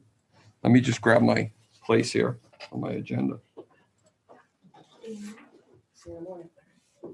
So if we go back up in order here, we go to subcommittee reports. And the order I have is the town first. So I think we kind of just, covered the town. Yeah. Sorry. And so as far as Stark goes, for subcommittee, and I don't have my sheet on my subcommittee people in front of me, sorry. The Stark folks are, Thanks for stopping by, Chief. so we got Neil. Sorry, I have it on a different sheet. Oh, the JS. Who's our Stark subcommittee besides Neil? I'm on it. I'll just say, well, I'm right here. I went to the school board meeting and, it was good. They did a nice job. They have a proposed 0.01% increase above the default budget. Sorry, can you say that just a little louder? Did you say 0.1? Yeah, it's Gary. Yeah, 0.01. So it's, it's quite small. But the budget is going to be $14,425,925. That's the only thing that I thought was pertinent, but other people may find other things. Thank you, Gary. I have a question for, sorry. So in terms of Stark, last year, I think we had the representatives come in, the superintendent come in, and you'll have to forgive me because I wasn't chair last year. I don't remember what the driver was to get them in here and what the timing was. And I'm hoping that relative to Stark, we can talk about that now and who coordinated that last year, because I was not on the school committees. Anybody? The SAU usually puts together a package with all three schools in Ware. So they came in, and actually we asked them to come sooner because they always waited. And they came in with the package with all three schools. Thank you, Chris. It's Megan. Hi, Megan. Hi. I believe that the chair or the co-chair goes to the SAU. I was going to ask on the meeting if you wanted me to reach out to Jackie and see when we can schedule for coming. I would very much appreciate that. That would be wonderful. Okay, I will do And that tomorrow. if you want to, I think, and that's a matter, Megan, where, in between meetings, if you could just kind of report to the whole committee on the status of that discussion and when we can expect them. Yeah, absolutely. Yep. Perfect. Was there anything else to add for Stark, Gary? I very much appreciate that. Yes, Tom, Neil. It looks as though their proposed budget is likely to be lower than the default budget. Gary's right, of course. It's a 1/100th of 1% increase at the moment. But there were two other issues that were brought up that we should be aware of. I'm not sure how this is going to affect the amount of the default budget or the amount of the proposed budget. Apparently, in the past, the SAU has received a large amount of federal funds for various programs and has taken that money and provided the services and spent the money out of its budget for all the schools in the SAU. They are now in the process of breaking that money down and providing that money to each of the schools so that that money and the federal revenue that pays for those services will be in each school's budget. And that's what they're doing in Stark at the moment. It's about $325,000. So it's tax neutral, but the budget will go up, presumably the default budget too, by that 325,000. So Neil, just on that one quick note, so it sounds like what we're saying is we need to help address that when we do explanations, if we support or against, because the perception of of that money may be different than what it actually is. Is that what you're saying? Yes. Thank you. That's perfect. Sorry, what was the next thing? The next thing is the federal CARES money, the COVID-19 money that went to school districts. The SAU is in the process of revising its budget to try to preserve, to put that money into some sort of line so that it's not reflected in the operating budget lines where some of that money now is. What they're trying to do is to have that in a separate pot, as I understand it, so that when they make an expenditure from a particular line, that line has not been inflated by COVID-19 money that the school got. I thought it was 192,000 or something like that. I don't remember the exact amount. Again, this may affect the total bottom line. And as you just pointed out, Tom, that needs to be explained to people. All right. It sounds like thank you. It sounds like that's an opportunity for when they come in for us to just get clarification on that. That's perfect. Bill had a question. Yeah, Neil or Gary, when you say the proposed budget will be less than a default, is the lowering of the proposed budget, that includes the grant money line item for accounting purposes in there, and it's still coming down lower? Because when you look at the Ware school districts, that's kind of what's inflating their number and keeping it at a higher percentage increase. Neil again, I don't know the answer to that, Bill. I'm trying to get some information from Chris Roy, who's the business administrator, to understand exactly how that's going to be done. When I said they're likely to do that, I was not making a prediction in the sense that I have any kind of information. I'm just saying that the difference between the two budgets is like $1,000. And knowing Zach Lawson, he's likely to try to figure out a way to reduce the proposed budget by $1,001. So that's the basis for my speculation. I know with the Ware Middle School and the elementary school budget, they took it's $406,000 in federal grants, and they took it for call it administrative handling of that grant money to account for it. They show it in both the proposed budget and the default budget. So it inflates both of them by $406,000, but that's tax neutral to the taxpayers. Correct. And they've already done that in their budget. So that's why I was asking if Stark has already done that, but their budget is still down to a much lower level, including. My understanding is that Stark did it also. Yeah. And if that's the case, there's still a mere $1,000 difference between the augmented proposed and the augmented default. Okay. One thing that you didn't say is although the default and the proposed budgets are like 1.01% difference, how do they compare to the current operating budget? What's that percentage increase?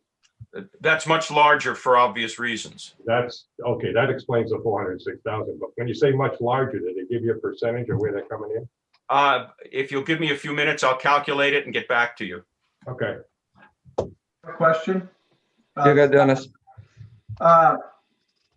Neil, did their budget include the anticipated shortfall in state funding due to the fluctuation of student population? Neil again, Dennis. Yep. You're talking about revenue, and we asked about revenue, and we were told, quote, "We will be preparing the revenues for the public meeting in January, and once they've been completed, I'll supply that document to the Finance Committee." So we don't know what the revenues are. That 1 million or 1,000, whatever the amount is is on the revenue side and has nothing to do with the numbers that Gary and I have been mentioning now. Okay, So in other words, it's possible if there's $1 million shortfall in revenue, that there's going to be a major tax increase in Stark, both default and operating, proposed. okay. From my understanding is there is some discussion, whether it's on the floor or not of the State House, because we're not the only community that's dealing with this, that there's a potential for them to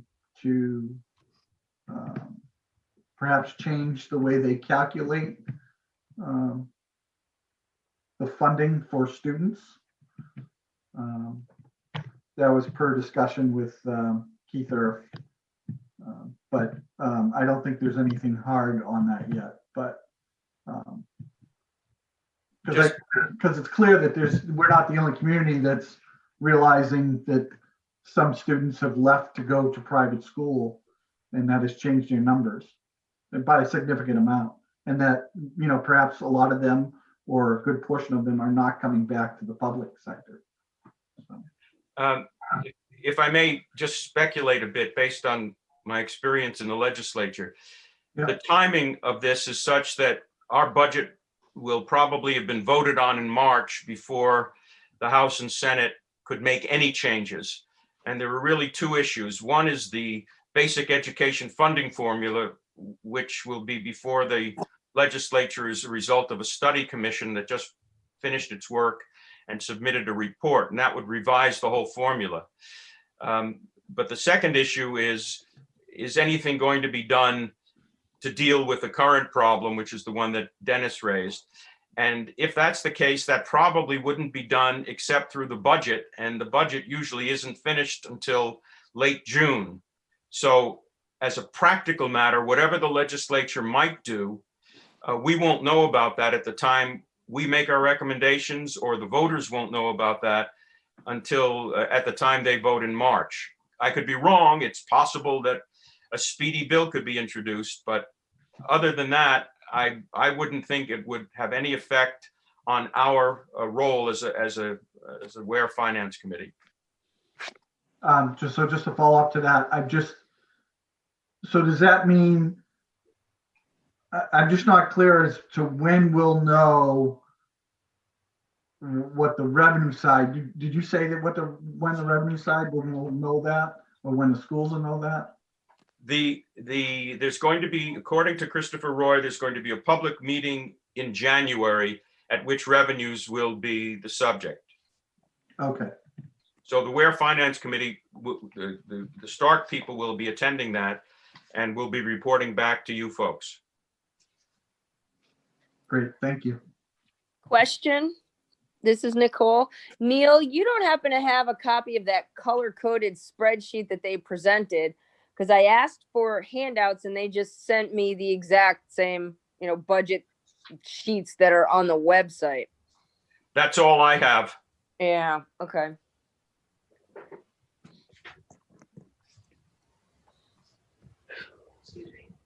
Okay, so Gary already started, sorry, not Gary. Bill already started talking about Ware School District. So I think that would be appropriate to any highlights that you want to share. Thank you for sending that out. I sent out a flyer email if anybody had a chance to look at it, to try to save some time. And summarize it real quick. They met last night, they Zoomed the meeting. The superintendent mentioned that there may have been a couple of tweaks from the official number that's still most recently published, which is 16.7 million for a budget, the proposed budget, and that would represent a 6.1% increase over the current operating budget. However, within that is 406,000, which is tax neutral for the grant accounting. So it really would bring it down to a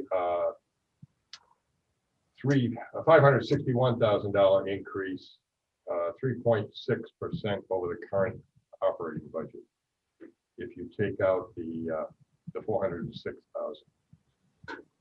The main drivers, as I discussed at the last meeting, was the 170,000 increase in local contributions to retirement programs and approximately 236,000 to pay for the guaranteed maximum health care premiums. The default budget was presented last night at 16.5 million. It's 5.28% higher than the current operating budget. And if you remove the $406,000 grant tax neutral provision, brings it down to 2.7% over the current operating budget. The difference between the proposed operating budget and the default budget is $136,000. There will be a warrant article on there addressing teachers' contract for this year. However, it basically is very basic, bare bones. It extends the current teacher's contract by 1 year. What that will impact is there'll be no changes to the pay scale, no changes to benefits. The only change would be teachers who move up on the pay scale with step increases. And that would amount to about $950 to $1,400 a year per teacher that qualifies for that. But the overall tax impact is still being figured out. That would be listed in the warrant article, and it's expected to come in a very low number of 10,000 total, because they're expecting a number of teachers to retire that would help offset some of that increase. Full day kindergarten got brought up again. Nothing this year. They're going to work on a more detailed proposal for 22 and 23. And lastly, contingency funding. Sometimes they have put these on the ballot before, where a certain percentage of leftover money at the end of the year is put into a contingency plan for unexpected expenses. That won't be done this year either, due to just the situation with COVID and where people are. They thought that would not be wise to put on, and it has not passed in the past anyway when it's been out there. And their next meeting, which I forgot to list in the email, is on a Wednesday. That's the public hearing on it, and it's Wednesday, 13 January. I don't know how they're going to do that yet, because all their meetings have been Zoom. We'll see. But it is a Wednesday night, which is sometimes conflicting with what we might do. Yeah, I think in terms of that, maybe we look at the schedule at the end of this meeting and decide whether or not how we handle that. I mean, the reality is, if we run into a scheduling problem where we can't have meetings, we still have to do our job. So if it means we have to shift it a night, have two shorter meetings over different nights, we should just look at that. And I don't know if Megan was on it. I think Leila was on it. And Tammy was on it. And Meg Tammy. Tammy. I'm going to call her Cam. Now I don't feel as bad for calling her all Tammy. of us were on it. Yeah, they may have something. You guys may have something.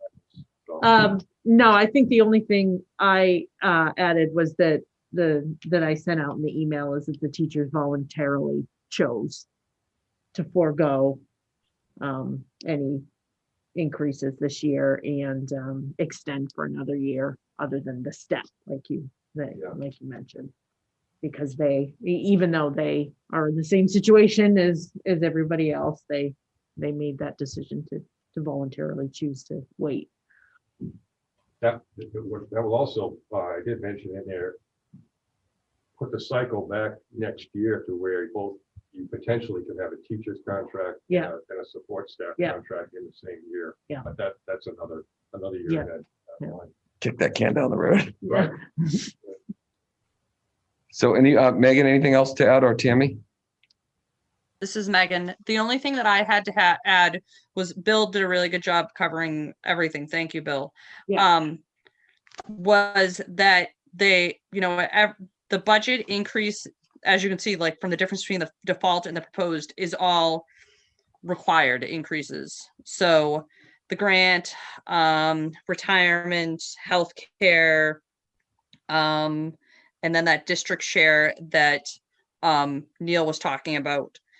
The only other thing that they talked about, they said that the only really increase to their budget is that they're moving the technology coordinator to a full year position.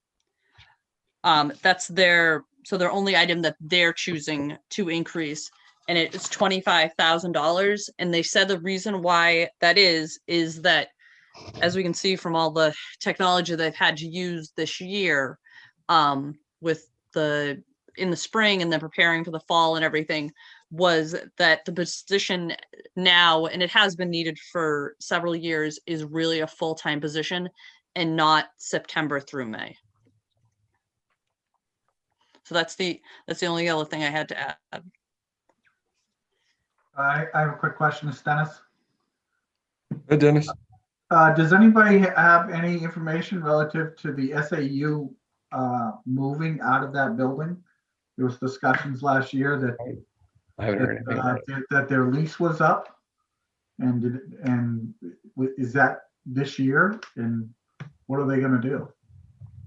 Yeah, they were talking about building a building, weren't they? That was the discussion last year because they said that the lease was up and they had to move. I didn't know if there was if they had any anticipated costs, and mentioned any of that in any of the meetings either. They didn't talk about it. I haven't heard any discussion about it. And I've been on almost every single school board meeting since like the spring, but I can, when I contact Jackie, I mean, I can ask her about it and see what she has to say. I'm just trying to look back for my notes from last year to find out when they said it was up, but you are correct. I remember them saying that their rent was up, or their lease on the building was up soon. Yeah, I just don't know if it was a year or 2 years. Yeah, I'm not sure, but if you could check on that, that'd be great too, because Yep, I can do that. obviously that's an added cost too. Thank you, I appreciate that, Megan. Tom, this is Neil, a comment. Yeah, go ahead. Whatever the SAU does for its salaries and for its building and all of those things are in the SAU budget, and voters don't vote on the SAU budget. That budget is voted on by the school board members who constitute the voting public as far as the SAU is concerned. So if they decide to go to a new building or change their lease and so forth, that will automatically be included in the Stark and Ware school district budgets, but no voter directly votes on the SAU budget.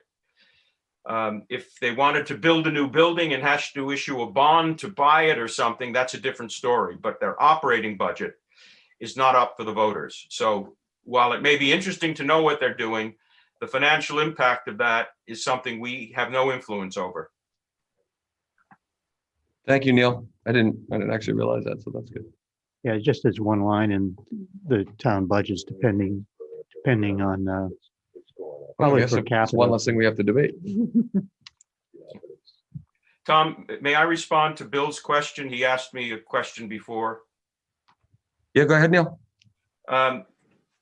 The budget increase for Stark, both default and proposed, is 5.02 and 5.03%. If you remove the $325,000 of federal money that's in the budget, that 5.02 goes down to 2.65% increase for each of the default and the proposed budget. Okay, that's good, Neil. Yeah, thank you. All right, so if there's no further discussion, we'll move off of Ware School District. Mhm.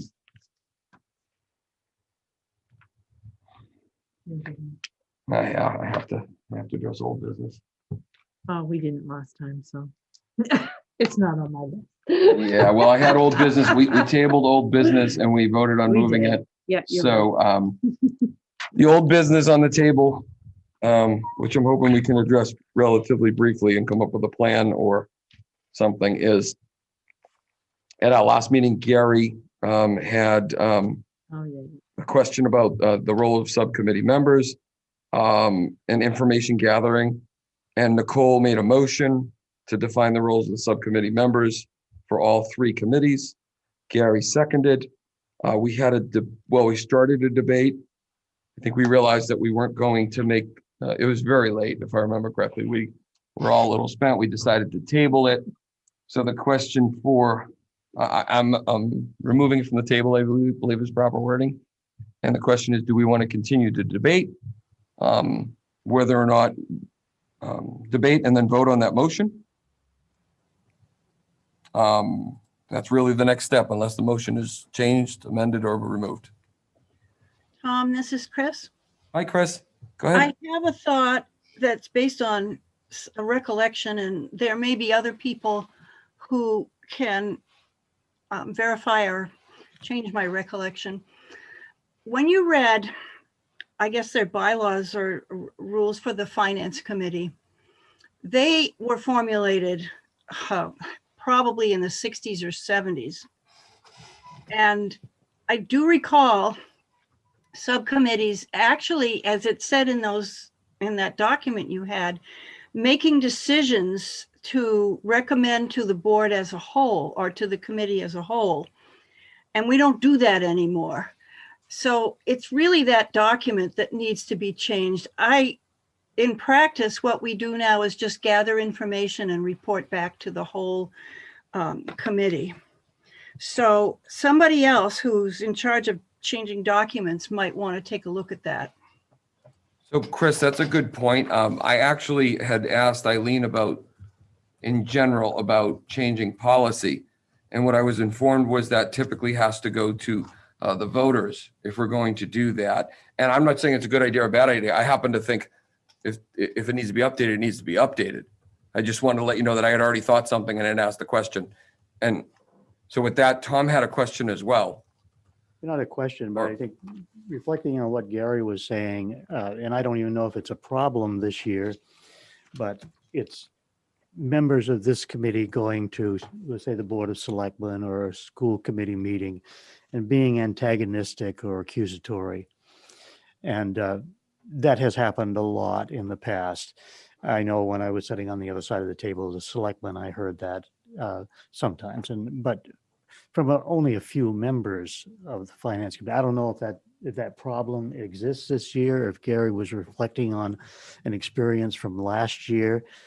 But I think that's just generalizing. I think that's what the issue is that, we gather information, we respond in a courteous manner, we bring the information back to this group to make decisions on, and not be in your face to the members of the various boards as we're doing it. Whether that needs to be a motion or whether it's just, an ethical stance that we all should take, I don't know. Sorry. But as far as the ordinance itself, if you're going to change anything, you're right, it has to go on the ballot. We did that several years ago, made some changes to it as far as the timing and things when things had to be completed. There were a few others in there, and it did have to go before the voters in order to change it because it is a town ordinance. Starting back in the 30s, believe it or not. Yeah, I mean, when I look at it, I think that, and I look at even the committee this year, I think that the way the committee as a whole carries themselves is even better from the first year I was on. And I like to think that we're getting better at what we do every year, and we're professional and appropriate. We go to those meetings and ask questions with the right intent and really without a rude intention, if you will, I guess. So I personally don't know that we need to debate and define roles and put people inside a box. I think that a lot of us started to communicate what our intent was when we go to these meetings. And I think as a whole, as a majority, we agree that our intent is to gather information, share it with the committee so that we can all make the best decisions. I think if we run across a committee member that isn't, or doing things that may have been done in the past, then we're a self-governing organization and we can make decisions on how to deal with that. Yeah, can I just say one thing? Yes. To me, those are two different issues, but my first question was, as a subcommittee member, it just seems so loose, if you know what I mean. My idea of what is important to bring back to the main committee, it might be very different than someone else's. And I just thought it would be nice if you had some guidance and something written that makes it clear what we're supposed to do. I mean, if it is just that we go to like a school board meeting and if we find something interesting, we come back, then I guess that's okay. But if it's more specific, then I think that should be written down. The other issue is to me a different issue, and we have motions on those, so I don't want to interfere with those yet. So when you say we have motions, I mean, the motion was really, do we define the role? And so that we're really. No, that's a different, yeah, but Tom brought up, behavior and way, that's a separate issue is what I meant. That's just what our role is as a subcommittee member is, I don't think very clear.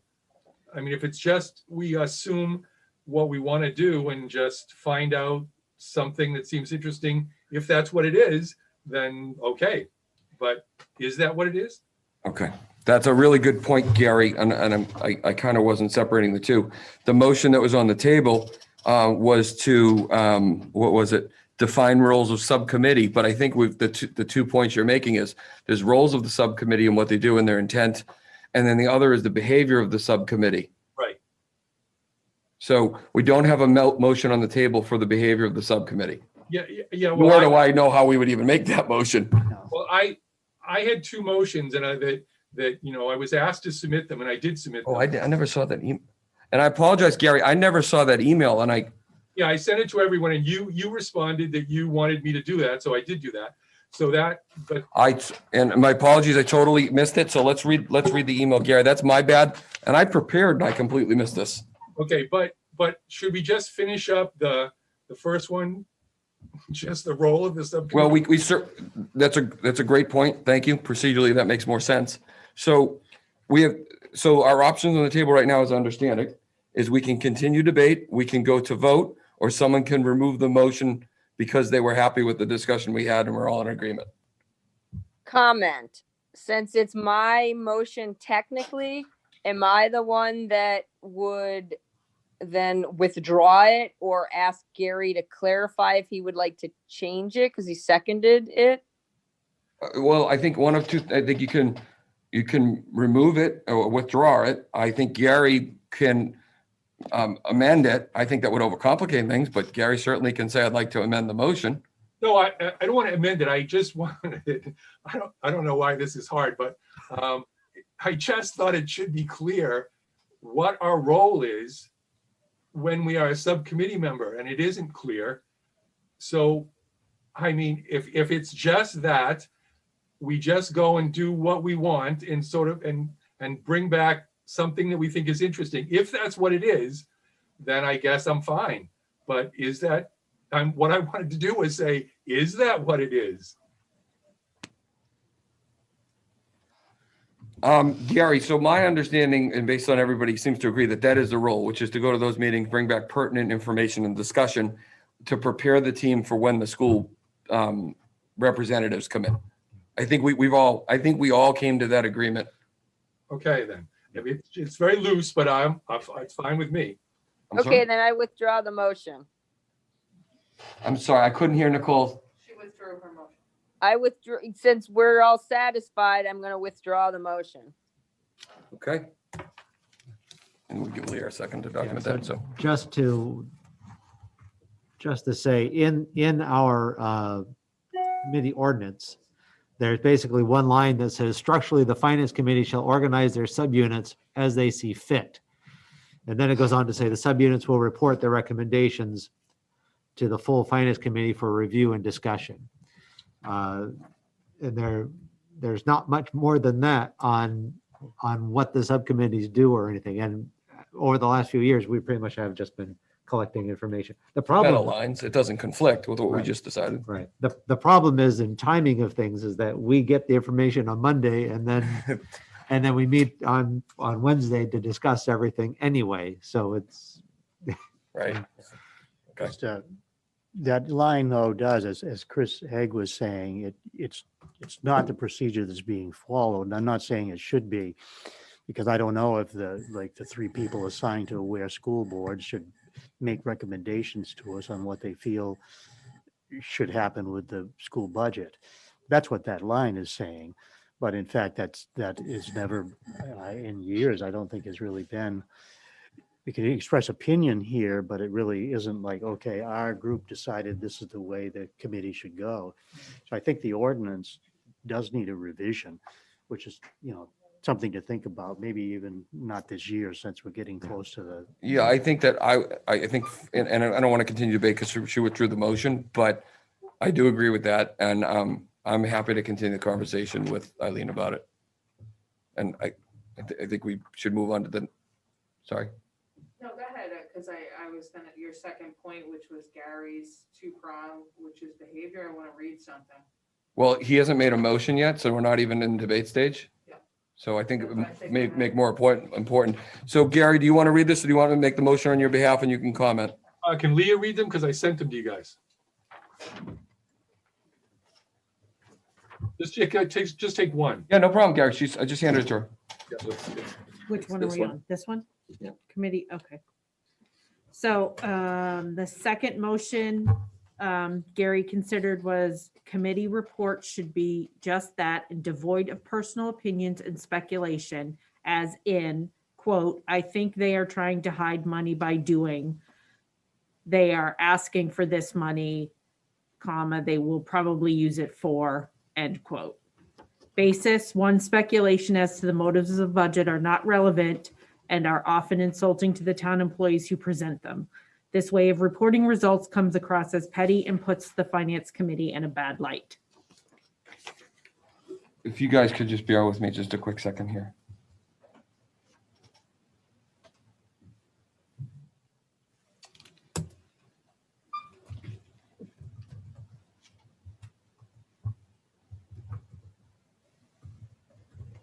Okay, so, See that sorry. for wording purposes. Yeah, I just want to make sure I could follow. So that's Gary's motion. Does anybody second the motion? Does anybody have questions to get clarity on his motion? So I'll just speak on it. A committee report to me, a subcommittee report, works fine when somebody says they presented so much money and this is what it's for. But when the person gives opinions, I don't think that's appropriate. It's guessing about what they're doing, and it's saying that we don't trust those people, and we're questioning the numbers that they're asking for because we think there's some ulterior motive. And as Tom mentioned a few minutes ago, it was pretty rampant last year. I mean, I used to leave every meeting with a massive headache. I think it's a little less this year, but I think as a general rule, it would be nice if we just had committee reports without speculation and opinion. So that's my motion, if everyone understands that. This is Neil with a question. The motion says committee reports. Gary has used the word subcommittee reports. Could he clarify what he's talking about? Yeah, I mean subcommittee reports. So if I understand it, when I comment or report back to the committee on what happened at the Stark meeting, I'm not to say anything about what I think is going on, just report the facts as they've reported them to me. So I'm a mere conveyance of their opinion. Is that what you're looking for? Well, what I think is that your opinion, if we have a discussion about the budget, but the report should be devoid of opinions. And I think the discussion about the budget, if we're just talking about whether we're going to approve something or not, anyone can give any opinion they want. But I find it, as a person in a group of people, to sit and listen to somebody's speculation and opinions that are all, to me, made up and guesses, are really not relevant, and I think it makes us look bad. So that's my point. So again, to clarify, it's okay to do the speculation when we're having the discussion, and I think they're trying to hide money by doing. That's okay at that time. But what we can't do, if your motion passes, is do that when we're reporting. Is that Yeah. correct? Yes. Thank you. I think if you want an example, Bill's report here is exactly what we're looking for. Mhm. He reported the details of what happened at the meeting. Mhm. He didn't speculate. He didn't offer his opinion on it. He Mhm. just gave us the facts and figures here. But I'll just give you an example, like what I reported there, I did put the item in there about, hey, there's still a lurking black cloud with $1 million shortfall in revenue coming through.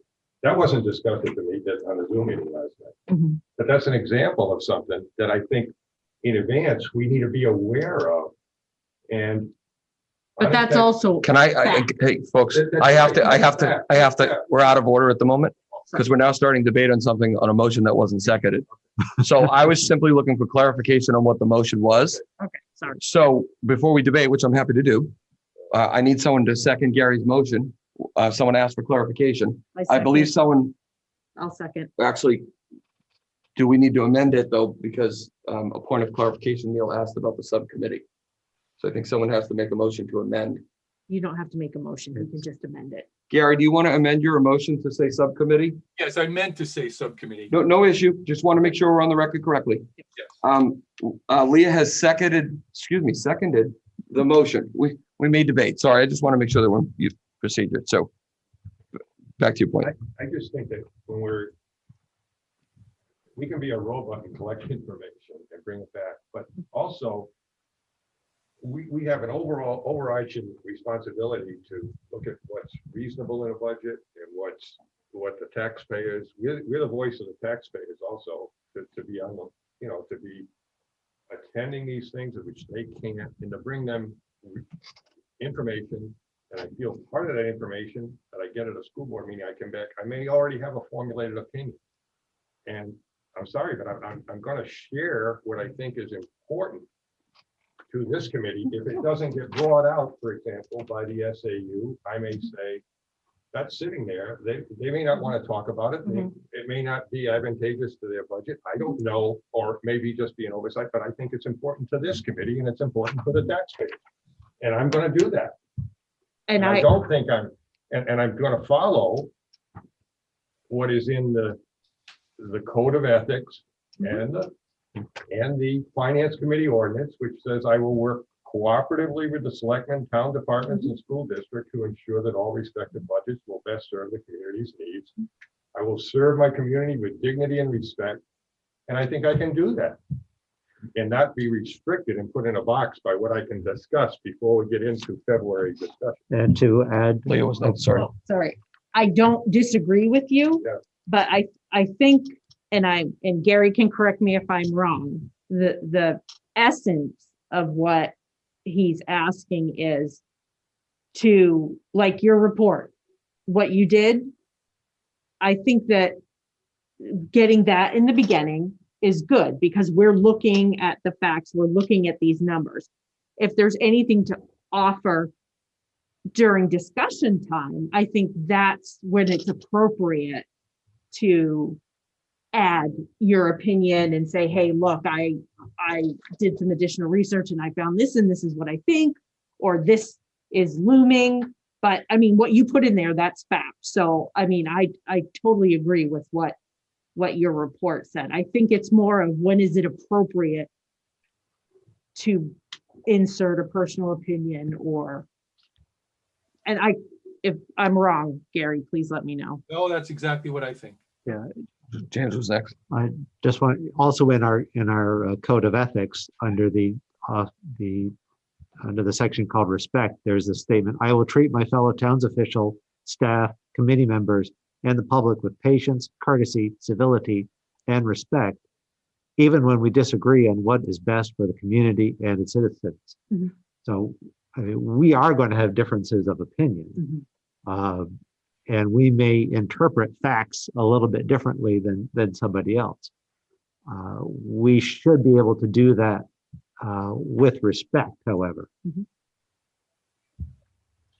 Yeah, basically, I'm echoing what James said because you can't necessarily legislate what would people courtesy, for example, but it is spelled out in the code of ethics and somewhat in the ordinance as well. So I don't know if we can pass a motion that's going to change that. It's a matter to adhering what's already there, and not to take away from people sitting here and having opinions, but just doing it in a courtesy and with straightforwardness and not gotcha type of attitude, which is, professionalism as far as dealing with everybody who comes before us and with each other. And my main reason for a second to this was so we could have this discussion, because I thought it would be useful. I'd like to make just one point, and I want to go to the phones to see if anybody else has other comments afterwards, but my understanding is that as a self-governing board, that we have the ability to change or take things out like votes of no confidence, which I sincerely do not want to do. But if someone is really misbehaving and misrepresenting this committee and goes against these ethics that they agreed to, we have the ability to affect that. And I personally very much appreciate Gary's concern and approach for this. I do have a concern though, which is if I've noticed something that's happening that I think is unscrupulous, I'm going to want to share that with the committee and say, look, I've seen this in business before. It's possible. I'm not assaulting someone respectfully. I think we should look into this matter further. I think there is a way to do that. The last thing we'd want to do is tell a subcommittee member, I don't want to tell them, you can't talk about something that might be going on that we wouldn't agree with as a finance committee. That's our job. So I completely agree with Gary's intent. I completely agree with all of you about our behavior and the way that we should carry ourselves in respect for all of the people in this town and the departments we go to. I kind of have a hard time with telling people they can't say their opinion because we're all smart people there. And so with that, I'd like to pause and go to the phone there. I know that Gary and Neil had a chance to speak, but for the others on the phone, I want to pause for a second to see if you have other comments or questions. Yeah, it's Rachel. Can I jump in for a second? Yes, Rachel. So I don't disagree with anything that's been said. Coming at this, I was a journalist for a long time, and I agree with everything that had been said. I understand why Gary made his motion. I tend to agree to it, but I also think like the way that Bill gave his report today was great. I mean, yes, there was a tiny bit of speculation, but you could back everything up. You could go back in with facts. I mean, obviously, I think there's a huge difference between, pointing out that like, hey, this thing is coming, and like the examples that Gary gave in his motion of, I think they're trying to hide the money from. There's a way to do it being respectful, and I agree. I don't know that that's a rule that we could like an actual rule that we could make, but I definitely think it's something we need to be, as a committee and as individual members of the committee, that's something we need to be aware of.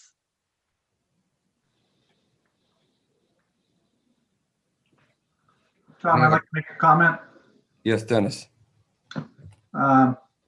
So, if we look at Bill's report,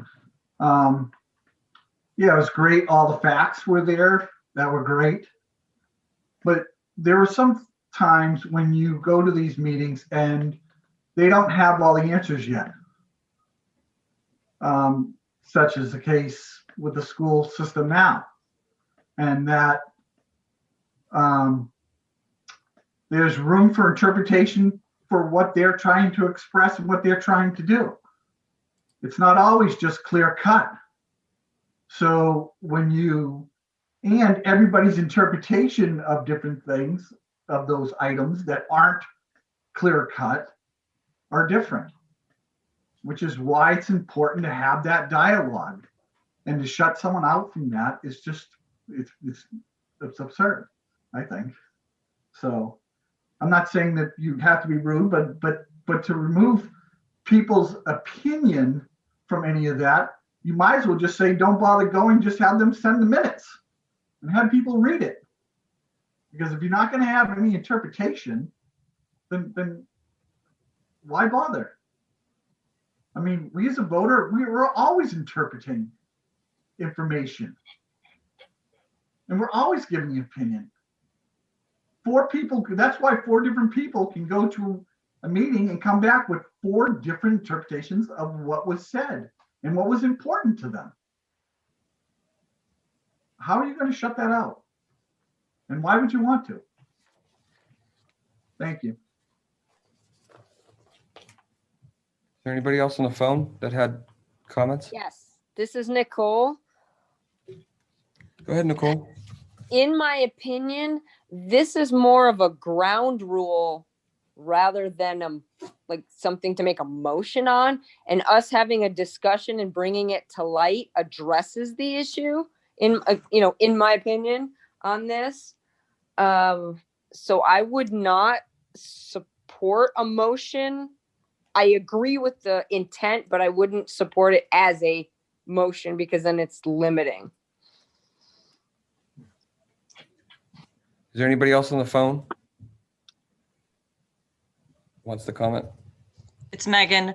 I kind of agree with everything that Nicole and Dennis and other people have said, is that it's very limiting. And it also, Tom, you're very accepting of all people's ideas and thoughts and everything. And that if we put something limiting like that, my pessimistic worry is that in the future, that if someone spoke an opinion or a thought that did not agree with the views of the chair, that they could be told they would not be able to. Not that I would hope that would not happen, but that would be a concern. So I get what Gary's trying to get at. But I just feel like the whole point of us being on this is, yes, to bring back information, but also to give our opinion, to give our thoughts on it. And that if we're not doing that, then not to say what's the point, but I think that's part of the point of going to these meetings. Thank you, Megan. You're Is there anybody who's left on the phone? Tammy. Gary's still open and Rachel's still open. Well, Rachel's already spoke. I'm looking for, because we tend to have the advantage here, being in Tammy. person. Does Tammy have anything to say? And it's okay if she doesn't. No, I agree. Basically with what Tom Downing said is that we should be able to have our conversations with our department heads and on our subcommittees without being disrespectful.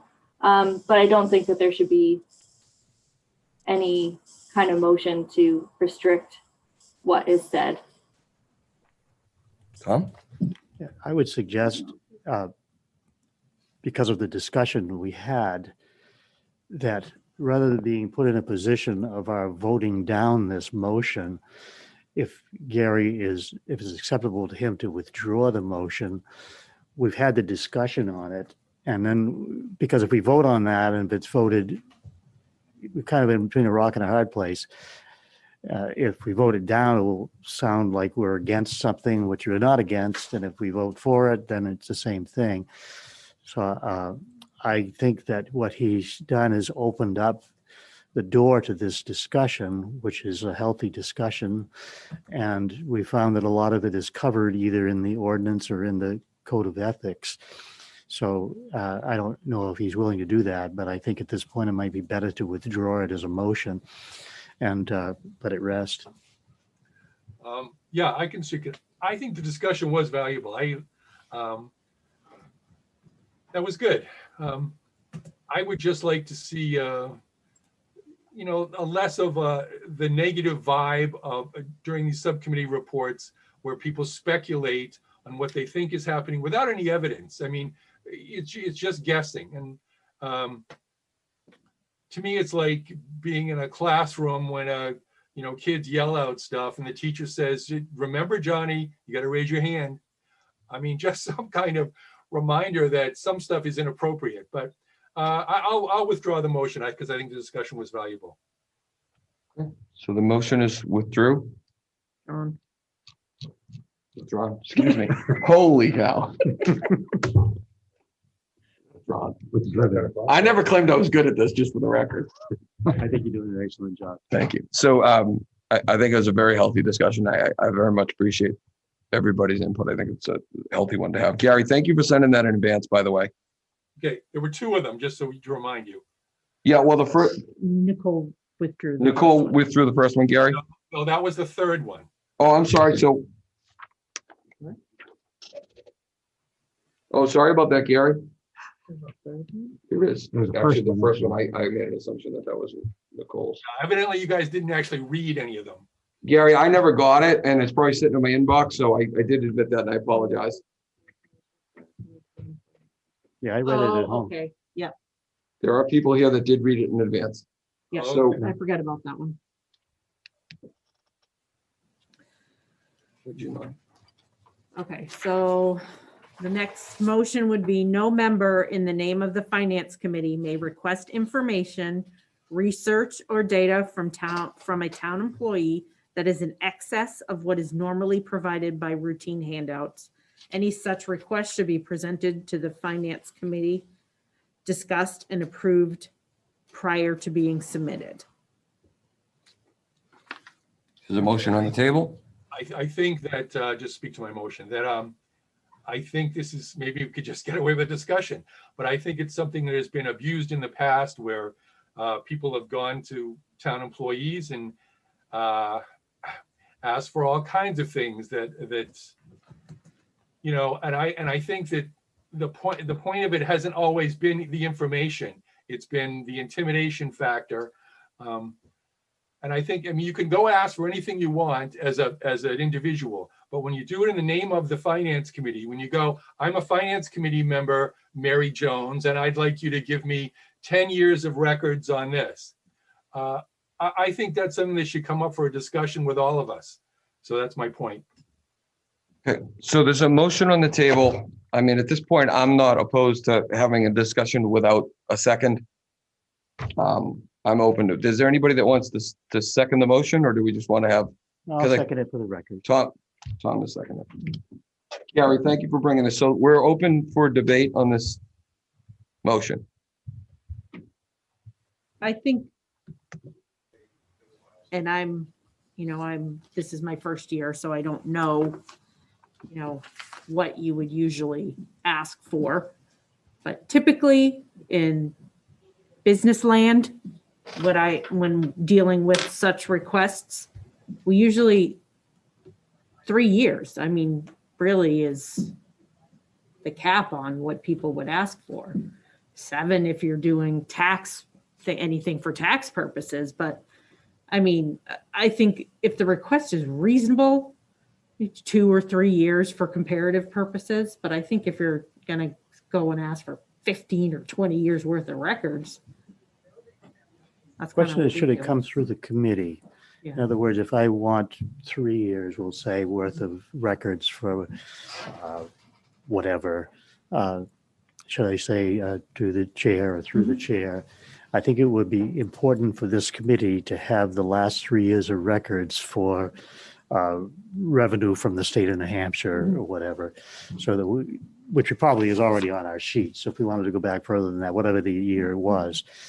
And then the committee, yeah, that'll be a valuable piece of information for us when we make our decisions, rather than 13 people going off and approaching the superintendent or the business administrator or whoever asking for their own information. So I think it would be better for those requests to come through the committee rather than anybody individually seeking the information. I don't think that we could legally stop it by writing a motion. People can go ahead and do it, but I think Gary's addressing an issue that may be very pertinent. Can I just clarify what Tom was saying? I'm listening to your point about coming through the committee. Do you have any clarity on what you would mean by going through the committee? I mean, like through a person, or do you just mean CC'd? Had you given that any thought? I'm talking about right here, we're sitting here and I'm saying, okay, would the business administrator please provide the last 5 years of records on any federal or state revenues that have come in to the town. And everybody would say, yeah, we could use that. Okay, then we ask the person to get it for us for the next meeting. And I'm making that up. I don't know if that's. I understand. It's an example. But there may be something more fine-tuned than that we would be asking for. But I believe that's the kind of thing that Gary is talking about here. James had a question. More of a clarification for that. I would say that it could come from an individual, the request. If I had a particular, I'm looking at some of these numbers and I'd want to do something, but I think CCing, and including the rest of the committee on the conversation. So it's not just me talking or me emailing with one particular thing, but it does basically come from the group. I might be the one that initiates it, but because I include everybody, that would be sufficient as well.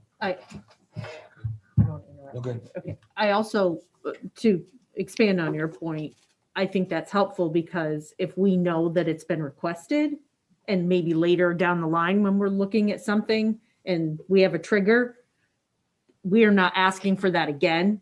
We can go, hey, James asked for that information. Or if we weren't CC'd back, we could go, hey, James, do you have that? I'd like to take a look at it. And he could just forward the information instead of starting from square one all over What happens, again. I think, on the town level is that if somebody asks the business administrator, she usually sends it to all of us anyways. Mhm. So that we do have the information. It's a matter of whether or not by asking if it's too much, are we putting an unfair burden on that person? But I don't think that if one person asks that it's kept between the business operator. Beth is very good about sending it out to all of us, whatever that is. Bill? Yeah, the other problem is we only meet once a month initially as we go along. So if I happen to have a conversation or I have a question or something comes up at a meeting that I'm attending and it triggers a question in my mind, I say, oh, I can't ask it now. I got to go back 3 weeks from now, 2 weeks from now and address it to my committee to get the okay to go ask you the follow-up question. So I think it's too restrictive. Okay. Yeah. And then Tom, I have a question. Chris was first. Neil, Chris was first, if you don't mind, please. Oh, yeah, go ahead, Chris. Sorry. Okay. I concur with some of what's been said. I do think it's a courtesy to let the chairperson know if I make a request, because if I do that, it's part of the record for a transparent committee. I also think that we need to be careful when we request information that we don't go any further in expressing an opinion to the person from whom we get the information. I think that's part of what's complicating things, or what has in the past. Just go get the information, thank them, and take it back to use. But again, I think this is ethics. I really don't think that we can pinpoint every little thing that we want people to do. Neil, you have the floor. No, I'm it's sorry. Dennis. I'm sorry, it was Dennis. My bad. No, it's all good. So, in looking at this and reading his motion, I guess my thought was perhaps as a committee, we should kind of come up with a list of all the financial requirements of the committee, and that every year the town just submits those to us in a full report, including all of the, various funds. Every year we ask for how much money is in the fire department, special revenue fund. We have to ask for that, expenditures, all of that. We should just make that as a standard issue every year. So I think that would be a much easier way. They just submit all those reports and those financials, they're here. As part of the, we're as part of the finance committee. We should know what all the numbers are. How much all the money, what's money in all the trust funds, and all of that. So I think that would be a much easier way and they know every year they've got to submit it to us, and there won't be overlap, And then, Dennis? and then going back, and further going back to this motion, I'd like to know where it came from Gary. Was he having a conversation with town, with various town officials about this, and then they conveyed that problem? And was he doing that as a private citizen or as a member of the finance committee? Because if that's the case, isn't he just, doing what he doesn't want anybody to do by his motion? So I'd like some clarification from him on that. Thank you. Okay. Yeah, I have heard from people, I didn't give my opinion, but I have heard from people that that feel that the finance committee is intimidating and is in some cases intimidating on purpose. And that they ask for things not because that they need the information, but because they just want to be big tough guys. And it's not an opinion of mine. It's just what I have heard, and I've been aware of, especially last year, and I don't know if this year so much, but there are people that have made excessive demands of town employees that just seems unnecessary. I think I made that clear in my motion, actually, but.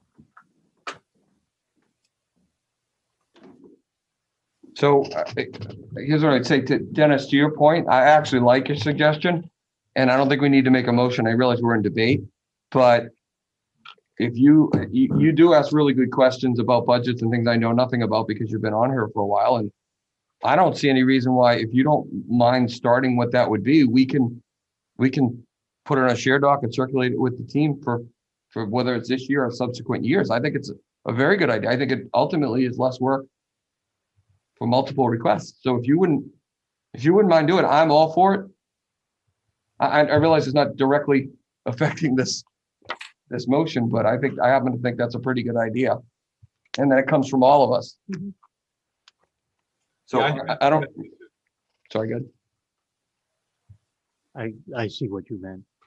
As far as bringing it to this committee first before asking, it probably isn't practical. But again, we're kind of circling back to that whole thing of courtesy and respect and, do the right thing. And in this case, if you're asking for information, do it in a courteous way, don't overdo it, and so forth and so on, and share it with the group, and all of things are just the basics of acting professionally and working together professionally.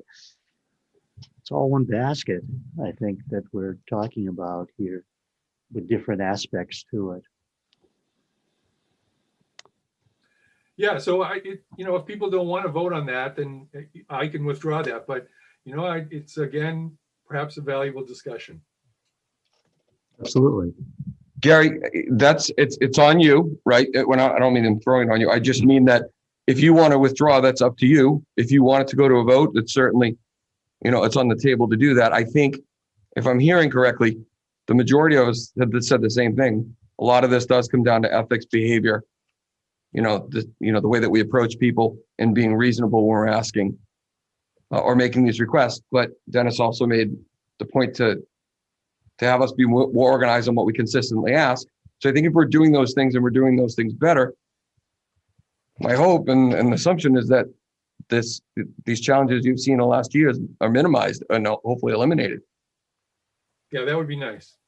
So if you're in agreement with that, of what we've heard, and you want to remove this, the last thing we want to do is vote against you on something that had all good intentions. Yep, I'll withdraw it, and we'll just hopefully go on a little better. I'll withdraw my second. You don't need a second for him to withdraw, I don't think. No, I thought I needed to withdraw the seconding of the motion as well. But no, if he withdraws the motion, It's off. It's just it off. nullifies everything. Yeah. Thank you, Gary, and everybody. So we're moving to, I realized we took on some new business items, but it was part of old business. So I was aware of that. In terms of new business, we had two items. I'm sorry, hold on a second. No, we've addressed one of them. Let me just update my sheet here. We have one remaining item, but before that, Eileen, I've agreed to let Eileen speak to a point, and it's an important topic to our committee. Okay. Is this new business, old business? This is new business. New business. Sorry, we are on new business. Okay. Thank you. So I received the following correspondence, so I'm going to read it into the record. Bear with me because it's teeny on my phone. I received it on December 14th, addressed to me. Dear Madam Moderator, after watching some of the email discussion that occurred last week, and that the top of the heading of the correspondence is right to know request. Dear Madam Moderator, after watching some of the email discussion that occurred last week, I, Naomi Bolton, Town Administrator, respectfully submit this right to know request pursuant to RSA 91A for, quote, any and all Finance Committee members' emails beginning August 2020 to present that have anything to do with the 2021 CIP, budgets, or warrant articles, end quote. In April 2012, the New Hampshire Municipal Association put out an article entitled Legal Q&A Right to Know Law, Disclosure of Draft Documents. In the article, it states, first, RSA 91A2A prohibits deliberation of public bodies on matters under their control in places or at times that are not properly posted as public meetings, or in places where citizens are not able to observe the public body at work. If members of a body start commenting on a draft document using email or sending marked up versions of a document to colleagues as an email attachment, they are in fact deliberating outside of a properly posted public meeting and in a place where the public cannot see the public body at work. In order to maintain transparency for the board, the department heads and other committee members, including the Finance Committee, I feel this request is necessary and I look forward to getting the information. Please keep in mind that RSA 91A4 requires that within 5 days, the request be granted, denied, or an estimate be provided for needed additional time to fulfill the request. If you need any further information or clarification, please feel free to give me a call or email me. Respectfully, Naomi Bolton, Town Administrator.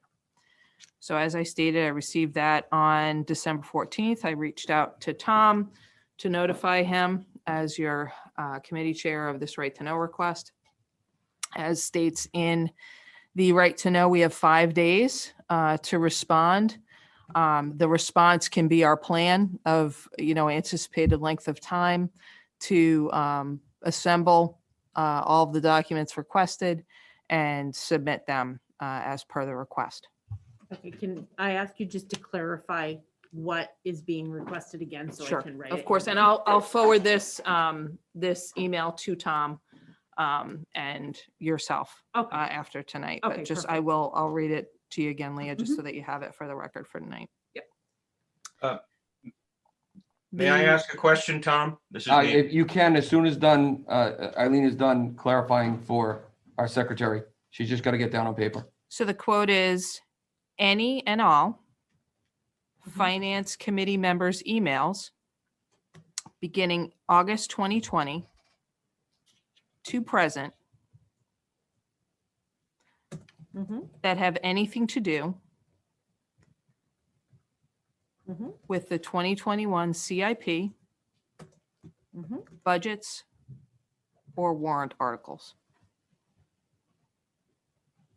And like I said, I'll forward that. Okay. With each other, Anything to do. amongst the group. Any Finance Committee members, Okay. emails relative to those topics. Okay. For that time frame.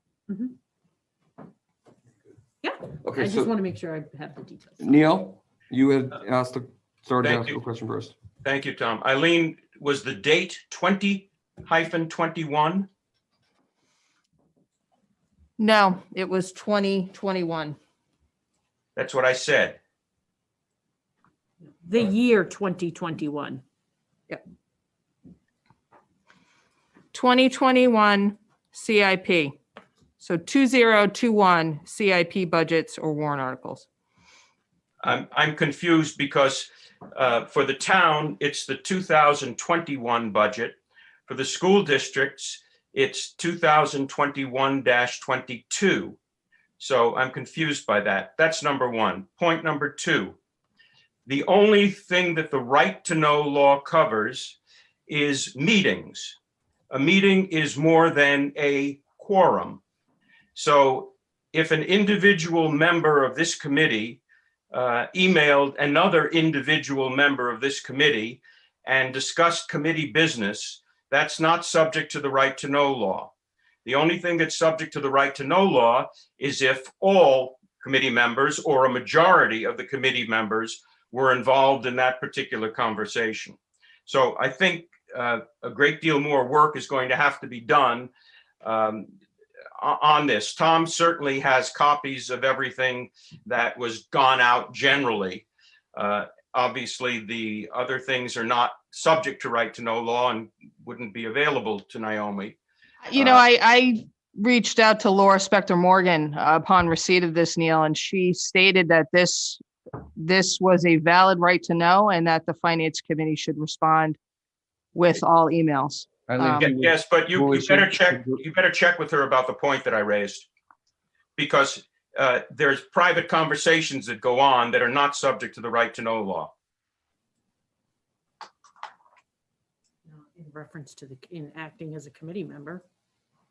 It doesn't matter whether I'm acting as a committee member. The question is whether or not the committee was in session, which means a quorum. And that's why, Tom, I sent that email out when the discussion became substantive about a certain issue and all of us were involved in that email chain. That was improper, and that's what I wanted to prevent.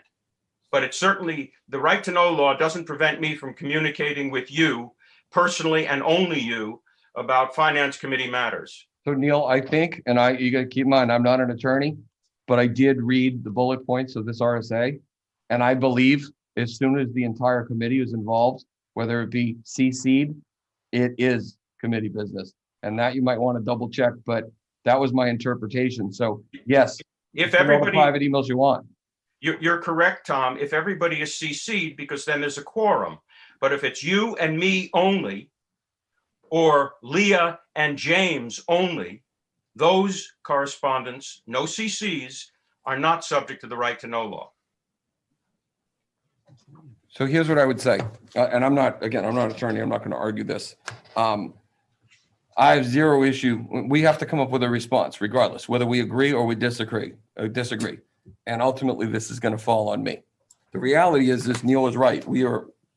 I read through this, and this is my final topic to discuss. We were in clear violation of this right to know with the conversation where I basically said, don't continue the debate. Okay, so we're in violation there, which we can talk about in a minute. But now we're talking about the request that's being made at hand. So Go ahead, I'm sorry.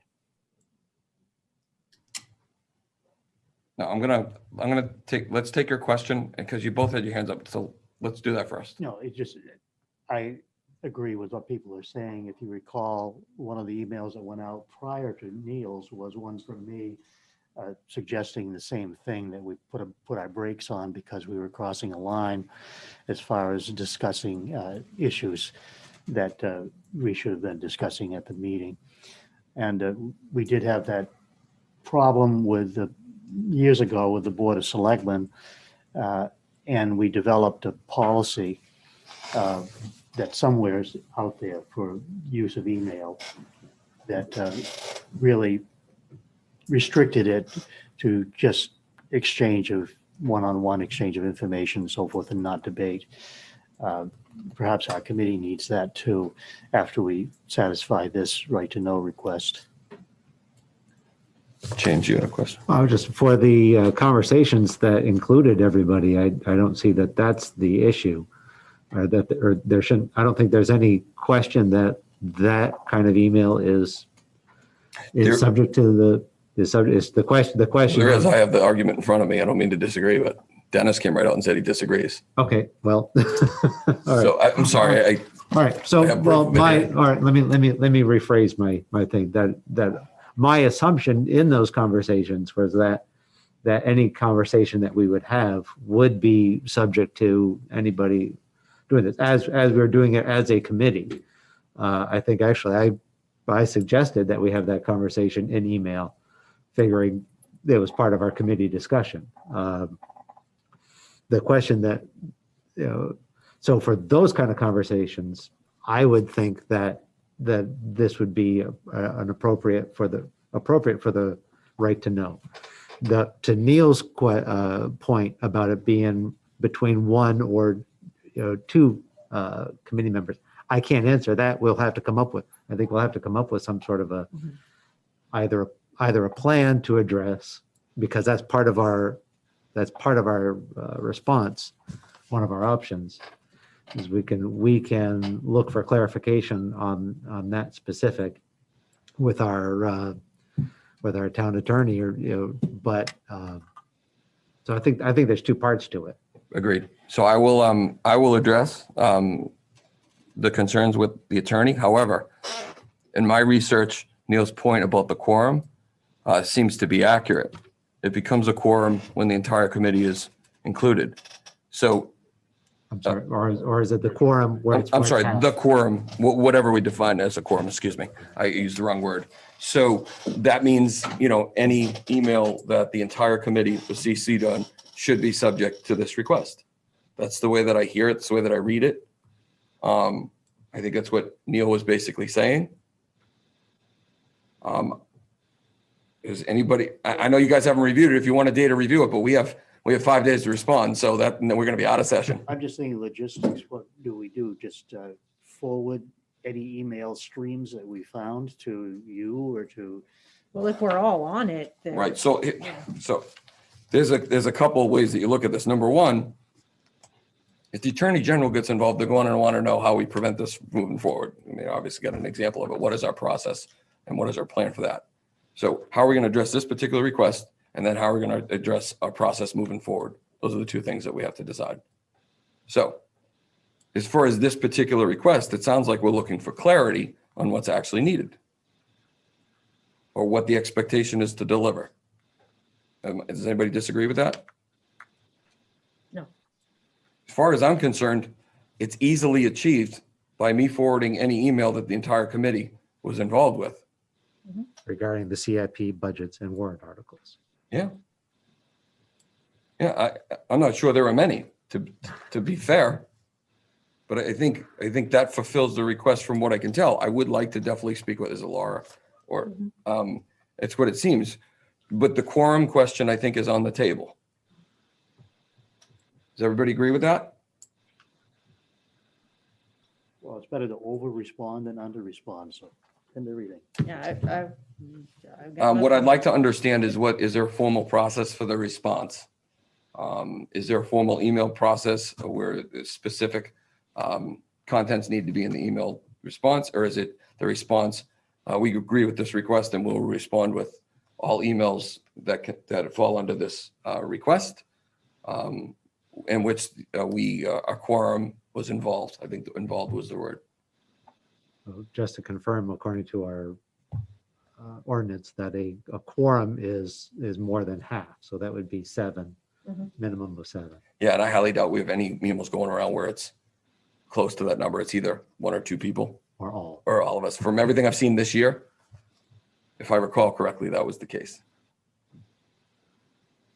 So then what this comes down to is whether or not the expectation is personal emails or emails that are smaller than the quorum are expected. And I think we have to ask Laura that, because I would like to answer this the correct way. She, so the first response would be. Oh yeah, you gotta go to the microphone. The first response would be just a response to the letter with your plan. So that has to be within the 5 days. So when this person can expect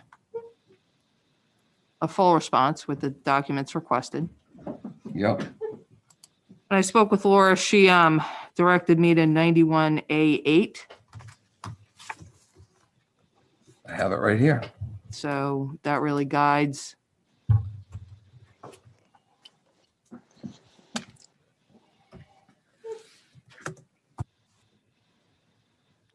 Wow, that search function doesn't work well. What is that?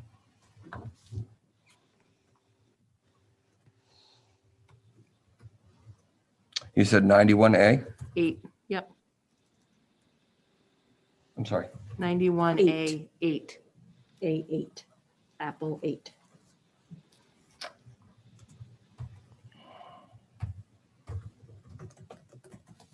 I wonder if that's an 8 or a -8. I ran into this earlier.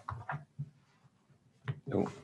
Is it one, is there a space in between it all or I believe dash? it goes 91 and then it's 91-A colon number 8. 8.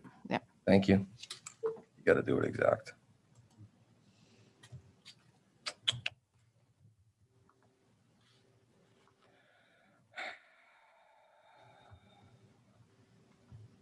Sorry, I'm just gonna have to scroll through manually. But your start point is just to respond, acknowledging receipt and give a outline as to when this person can expect a response. Can I ask a question? Yes, you may.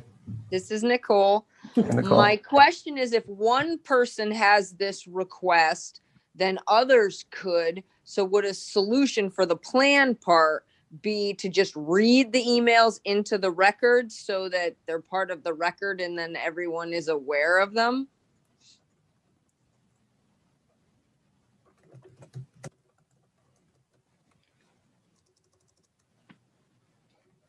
I think that's probably for you guys to decide. Really, it's That's on us. Yeah. From what I that's read, for you. Nicole, it's on us. Yeah. It's not for Eileen to answer. Now we Well, can no, get. I'm addressing actually you, Tom. Oh, okay. Sorry. So in theory, that is a plan. I mean, this is up for a discussion. I mean, here's the reality. There's actually fines associated with this. Now, granted, they have to prove, when people have to file for damages, the courts have to do their thing, but there's even fines associated with it, which I really don't want to have anything to do with. I'm wiping my server right now. The one that's hiding in my bathroom. So Fell in the tub while I was bathing. the reality is it all should probably go through me, any of the communications. I don't know if there's been email communications outside my purview. Only you all can tell me that. So it is up to the committee to identify any communications that you feel fall under this requirement, I think. I mean, I know what I have, but if I'm not included, I have no way of knowing. So the only way that I can see this is to expose from each and every one of us to me what you believe falls under this.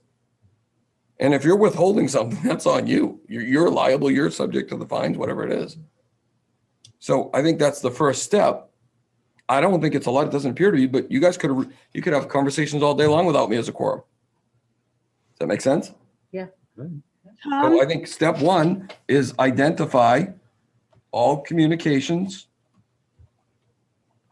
I need a blank piece. So it's ID all communications that are subject, or we believe is subject. I'm writing it down, but she's typing it fast and I can't even write. That are subject to this right to know. With the guidance that I'm giving, I believe involves our quorum, a quorum. Does anybody disagree with that? Do you think we're on the right track? Tom, Yeah, Chris. when I was at the library, I worked for a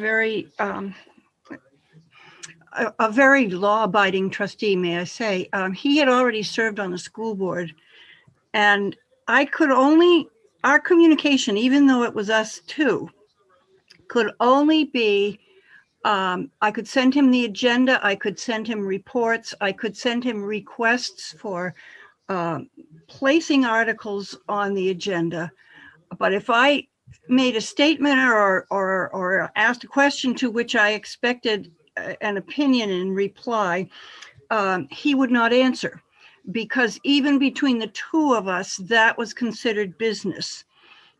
He could stop in my office and we could clarify something, but doing it by email was a distinction. So I can go to my sent box and I can send you whatever I've put out since August, but it's a very limited amount that you can do by email, even if it's just a couple of people, if it's official business.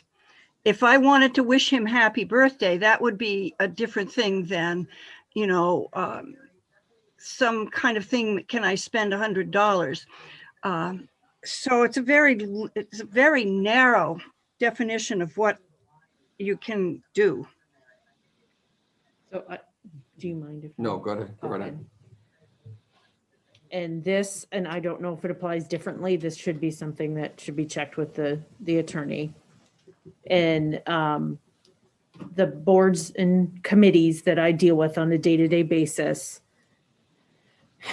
if something comes up and it's legal, quorum or not, if the discussion was had between one or more either trustees or committee members, that communication is always, I just lost the word. Subject? No, the piece of paper they tell you got to turn that stuff over from the court. Subpoena? Yes, subpoenaed. Oh, it's able to be subpoenaed, is what you're Yes, saying. yes. I don't know why I just lost that. It's getting late. Yeah, so in that sense, and I don't know if it applies in the government sense or to this committee, but in the trustees and that, I mean, we do the same sort of thing with the business, but anything, if somebody sues or starts litigation for any sort of something that they think has gone awry, they have the right to subpoena. It has nothing to do with the quorum. It has to do with any communication that they had between each other as committee, trustee, or board members. So I would want clarification again on what communication would need to be turned over. Tom, this is Dennis, Tom, sorry. Can we get a copy of that? Can you get that scanned and sent that out? So we can take a look at that. Yes. Yes, Dennis. Tom? A couple things. First of all, a practical timeline. If you respond and say, you know, we will have the information to you by such and such a time. Okay, we have to decide what's practical for that. The second thing, the idea of reading it all into the records, I would just say print it all out and have it filed with the minutes, the same as we do the regular meeting minutes or with the town clerk, rather than trying to read them all into the records and redoing it. Just make a packet, emails from August, whatever it was, through December 20th, whatever we're going to have it. And that's something that we do that as well, as we add an amendment to the minutes. And we put those in, we redact any like personal phone numbers or emails if that kind of stuff is in there. And then we post it to the rather than record. trying to type them all into the minutes. Yeah, I don't know. Yeah, and I don't disagree with that. In reality, it's no different than going to a town hall or government building and saying, I'm on the right to know, I request this information, and they hand you the information. There's a period of time and they redact. It's the same thing, I believe. So it literally can be a package, but it has to start with the organization of that data. So it's identifying. And if I understand this correctly, if I'm hearing this correctly, we have 5 days to come up with a plan. And I did some reading about this and I'll need some clarity, but we have to respond. And I think we have to respond with a plan. But the thing that was unclear to me, Eileen, when I read this was whether we have to deliver. There was a clarity note in it that said, it led me to believe I needed to respond within 5 days. I needed to have a plan within 5 days, and I needed to indicate when we would be able to respond by. Does that clarify what you were? I think it sounded like Well, the 5 days means you gotta have something in 5 days, but then how long? I think we have to decide right now. How long is it going to take? 2 weeks, 30 days. How long is it going to take to put a packet together? And this is the only time we're going to be together within the next 5 days. So we've got to make that decision tonight, I believe, unless, you believe otherwise. If we have this in an email conversation, do we have to include that? I know you're being funny too.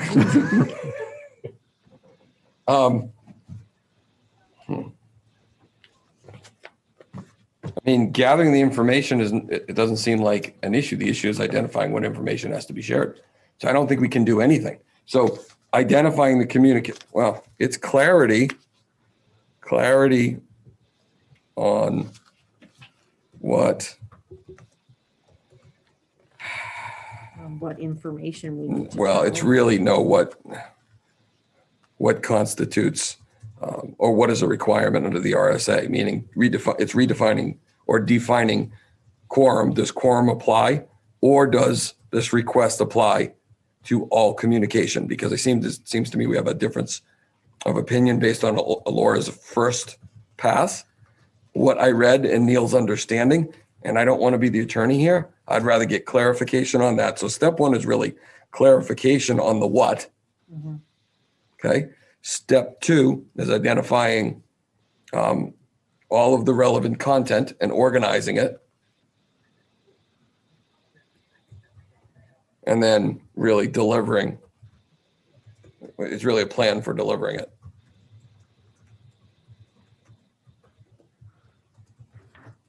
We'll call it. Tom, may I make a suggestion? This is Neil. Yes.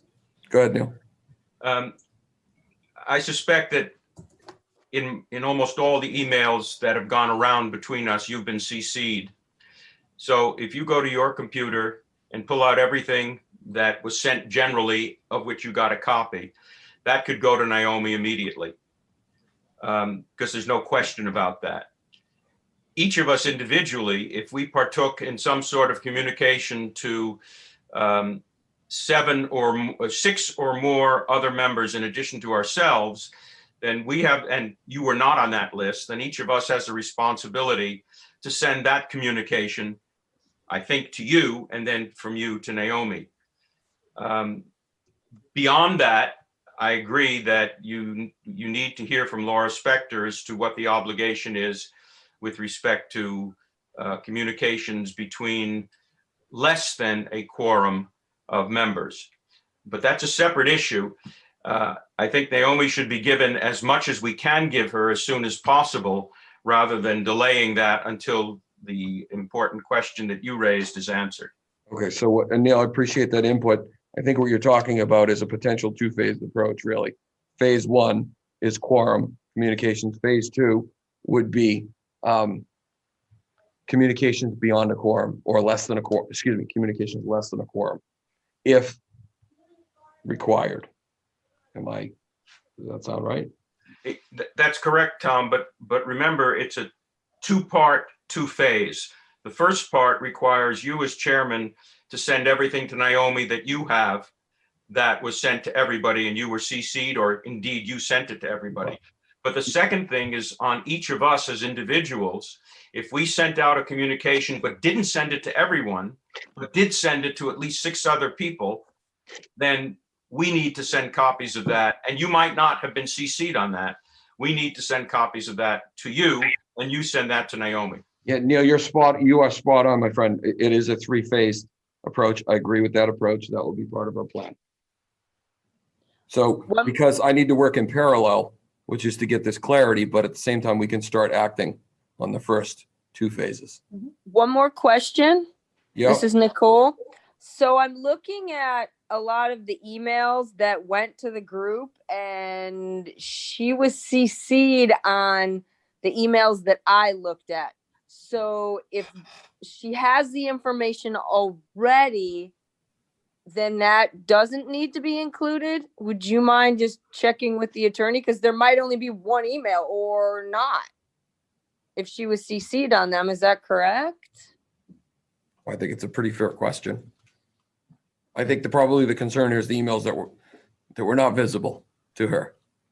So there may not be any, or like one, or we don't know. Right. Who am I to say? Right. But yes, I mean, you may very well be right.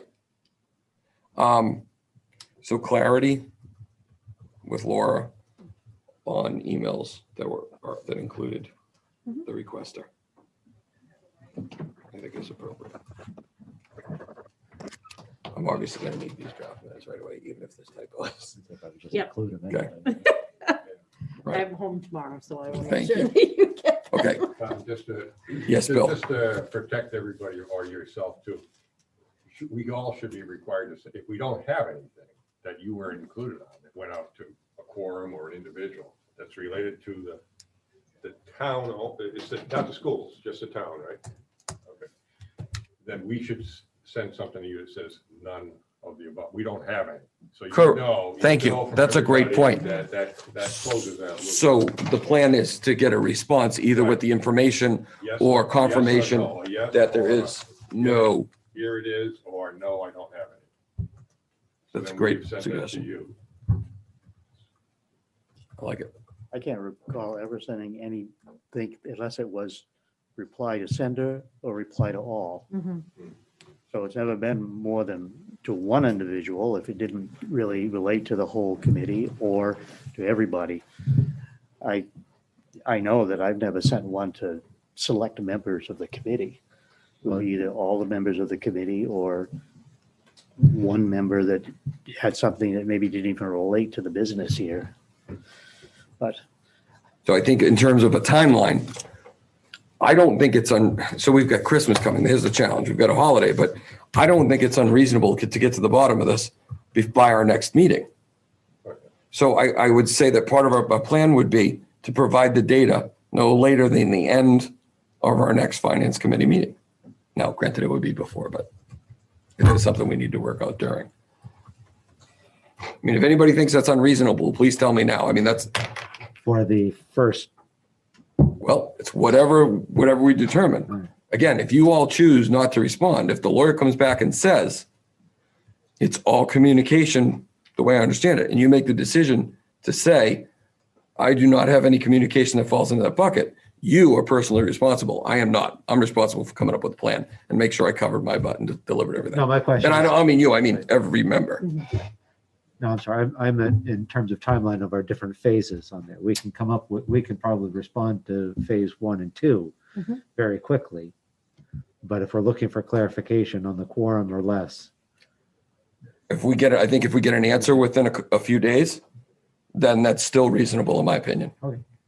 I think somebody had mentioned it already. If we just take everything we have that includes everybody and send it, you'll get 100 of the same.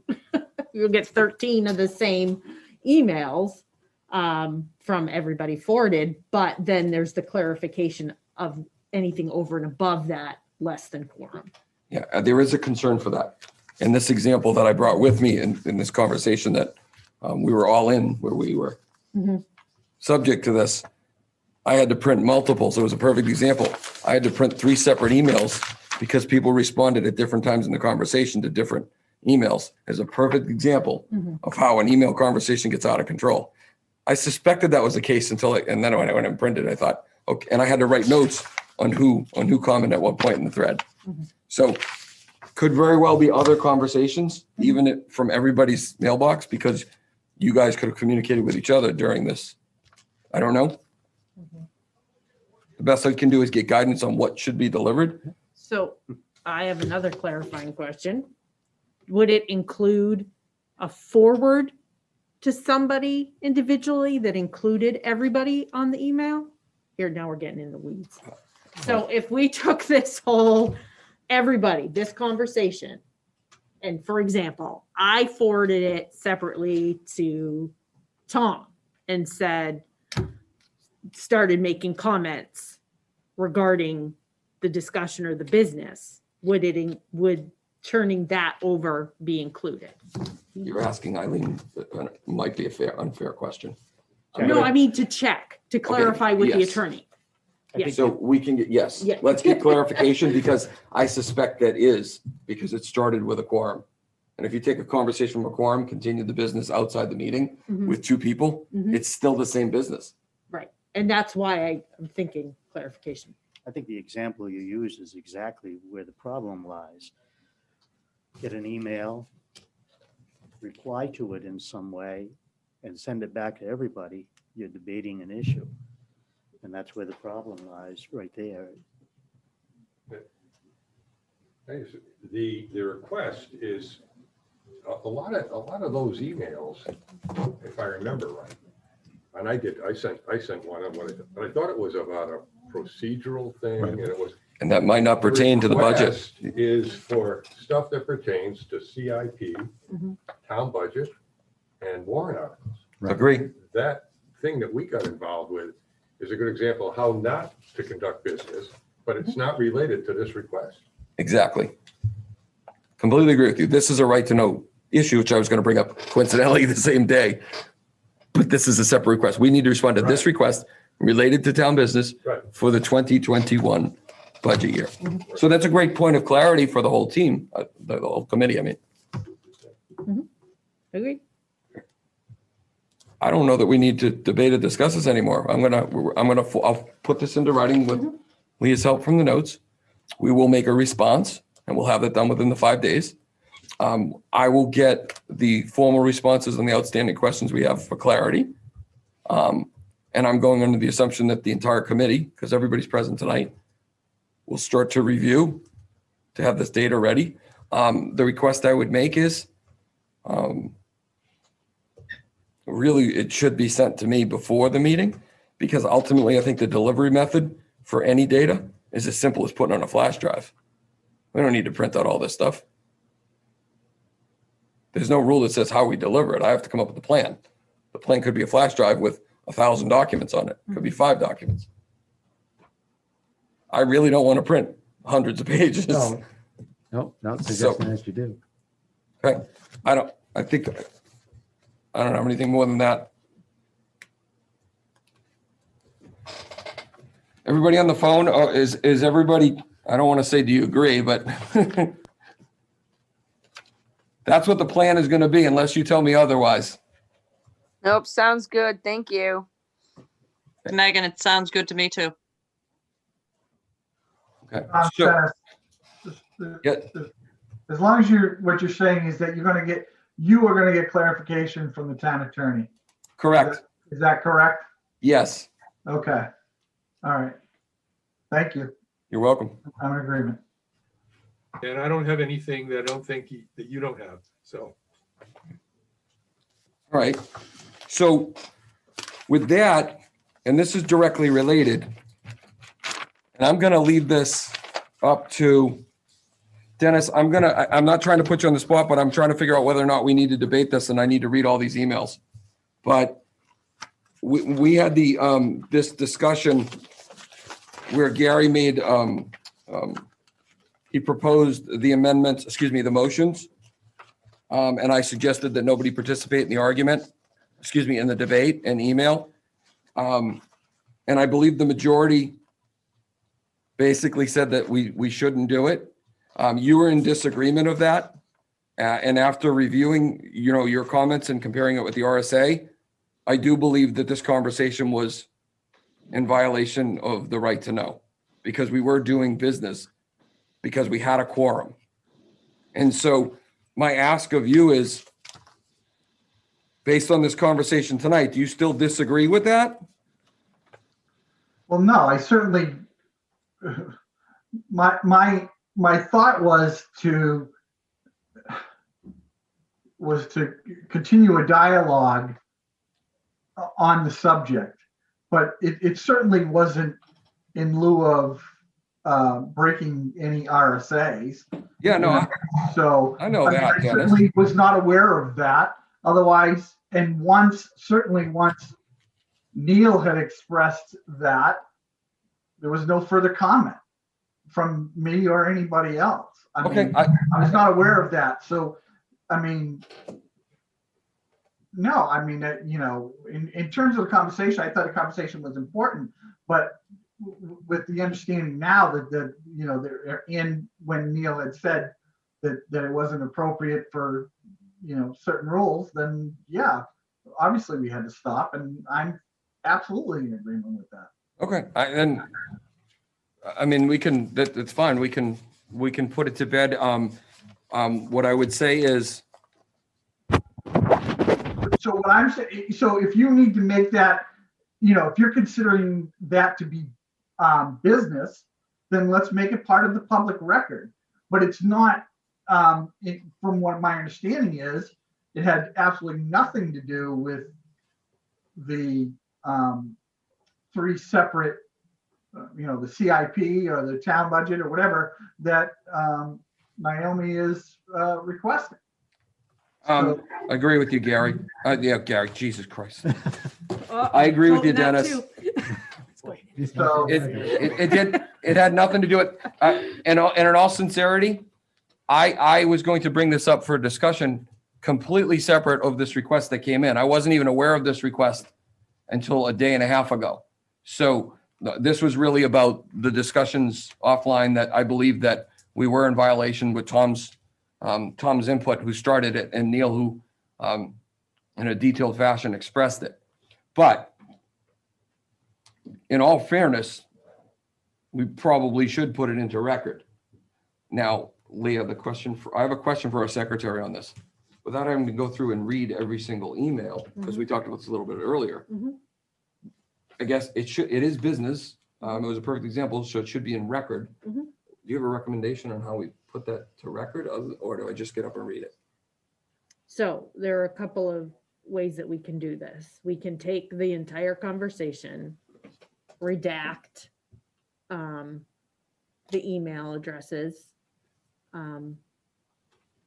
or any personal information like phone numbers. But there's none in there. And we can add this as an addendum to the minutes. Okay. And that would be the easiest way. Okay, so I'm gonna, let's just not go crazy with votes yet. Does anybody disagree with just redacting this, putting the amendment in? It will be actual exact information to the discussion as an addendum to the minutes. No interpretation, no opinions. Or do I just get up and read everything right now for the record? I think it You should add it to the minutes. I like option one. Okay, so everybody agree with option one, remote? Yes. Okay, sorry, I didn't want to overcouple. I just want to make sure it's crystal clear on what we're doing here. And that way it saves, the other option would have been cut and paste, but it Oh, saves and then you claiming would have to take anybody's, notes again. but it saves anybody claiming that things were omitted during the cut and Yeah, paste. It just redacts and it puts it Yeah, all. I'm going to make one caveat, and that is because there were people that interjected at different times in the conversation, that Leah and I will construct the conversation as it happened within sequential order. Does that make sense? Okay, it won't distort it. It'll actually paint a clearer picture. And I don't think most people even care about this. It was just the point of it. Yep. Gotcha. Okay, fair enough. Let me get to my agenda. And that was my last new business item. Let me just double check, make sure I didn't have anything else. Okay, does anybody else have any new business? Okay, so if I'm doing this correctly, we're on the meeting minutes, and I will state that I did review the meeting minutes. There were a couple of very, very minor typos that you guys probably saw. A couple sentences didn't quite make sense. Leah actually made them right before the meeting. I don't necessarily want to go through every one. I'd rather either vote or send it out, have you guys review. Does anybody find anything substantive or major other than some minor typos in last week's minutes? Question. This is Sorry, Tom was Nicole. first. Who was first? Tom, sorry, beat you to it. I was going to move to approve the minutes of, what was the date again? 12/2/2020. Okay, 12/2/2020. So there's a motion on the To approve. second? I'll second it. Gary. Gary, I think, yeah.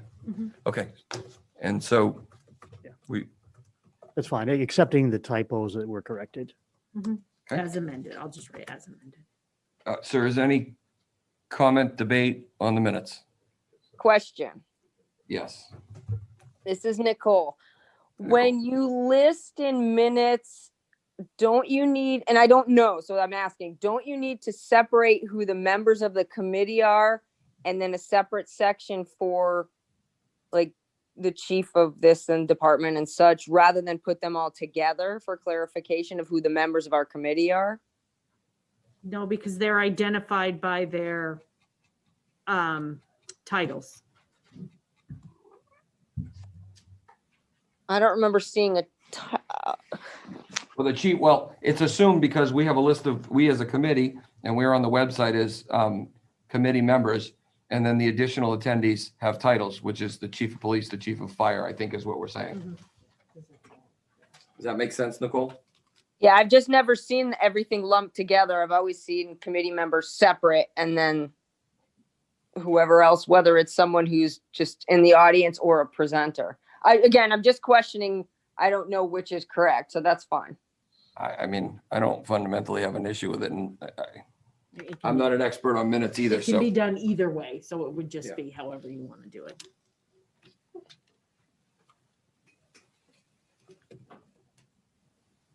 So the answer, Nicole, the answer was it can be done either way. For me, Leah's a machine just typing over here. It's ridiculous. If that's the way that she wants to do it, I'm not opposed. If somebody else agrees or we want to force her to change it, we certainly can do that. Secretary discretion. Yeah, I want to give her that discretion, but I see your request. I appreciate your question. So there's still a motion on the table, accept the minutes for 12/2/2020. Is there any other questions or debate? I'm just giving a longer delay for online from unmuting.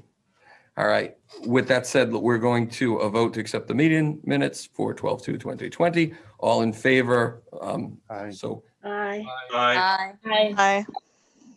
we have four in the room. Okay. Are there any nays? I'm sorry. I'm not even calling myself. Are there any nays? Any abstain? Okay. So we've all accepted the meeting minutes.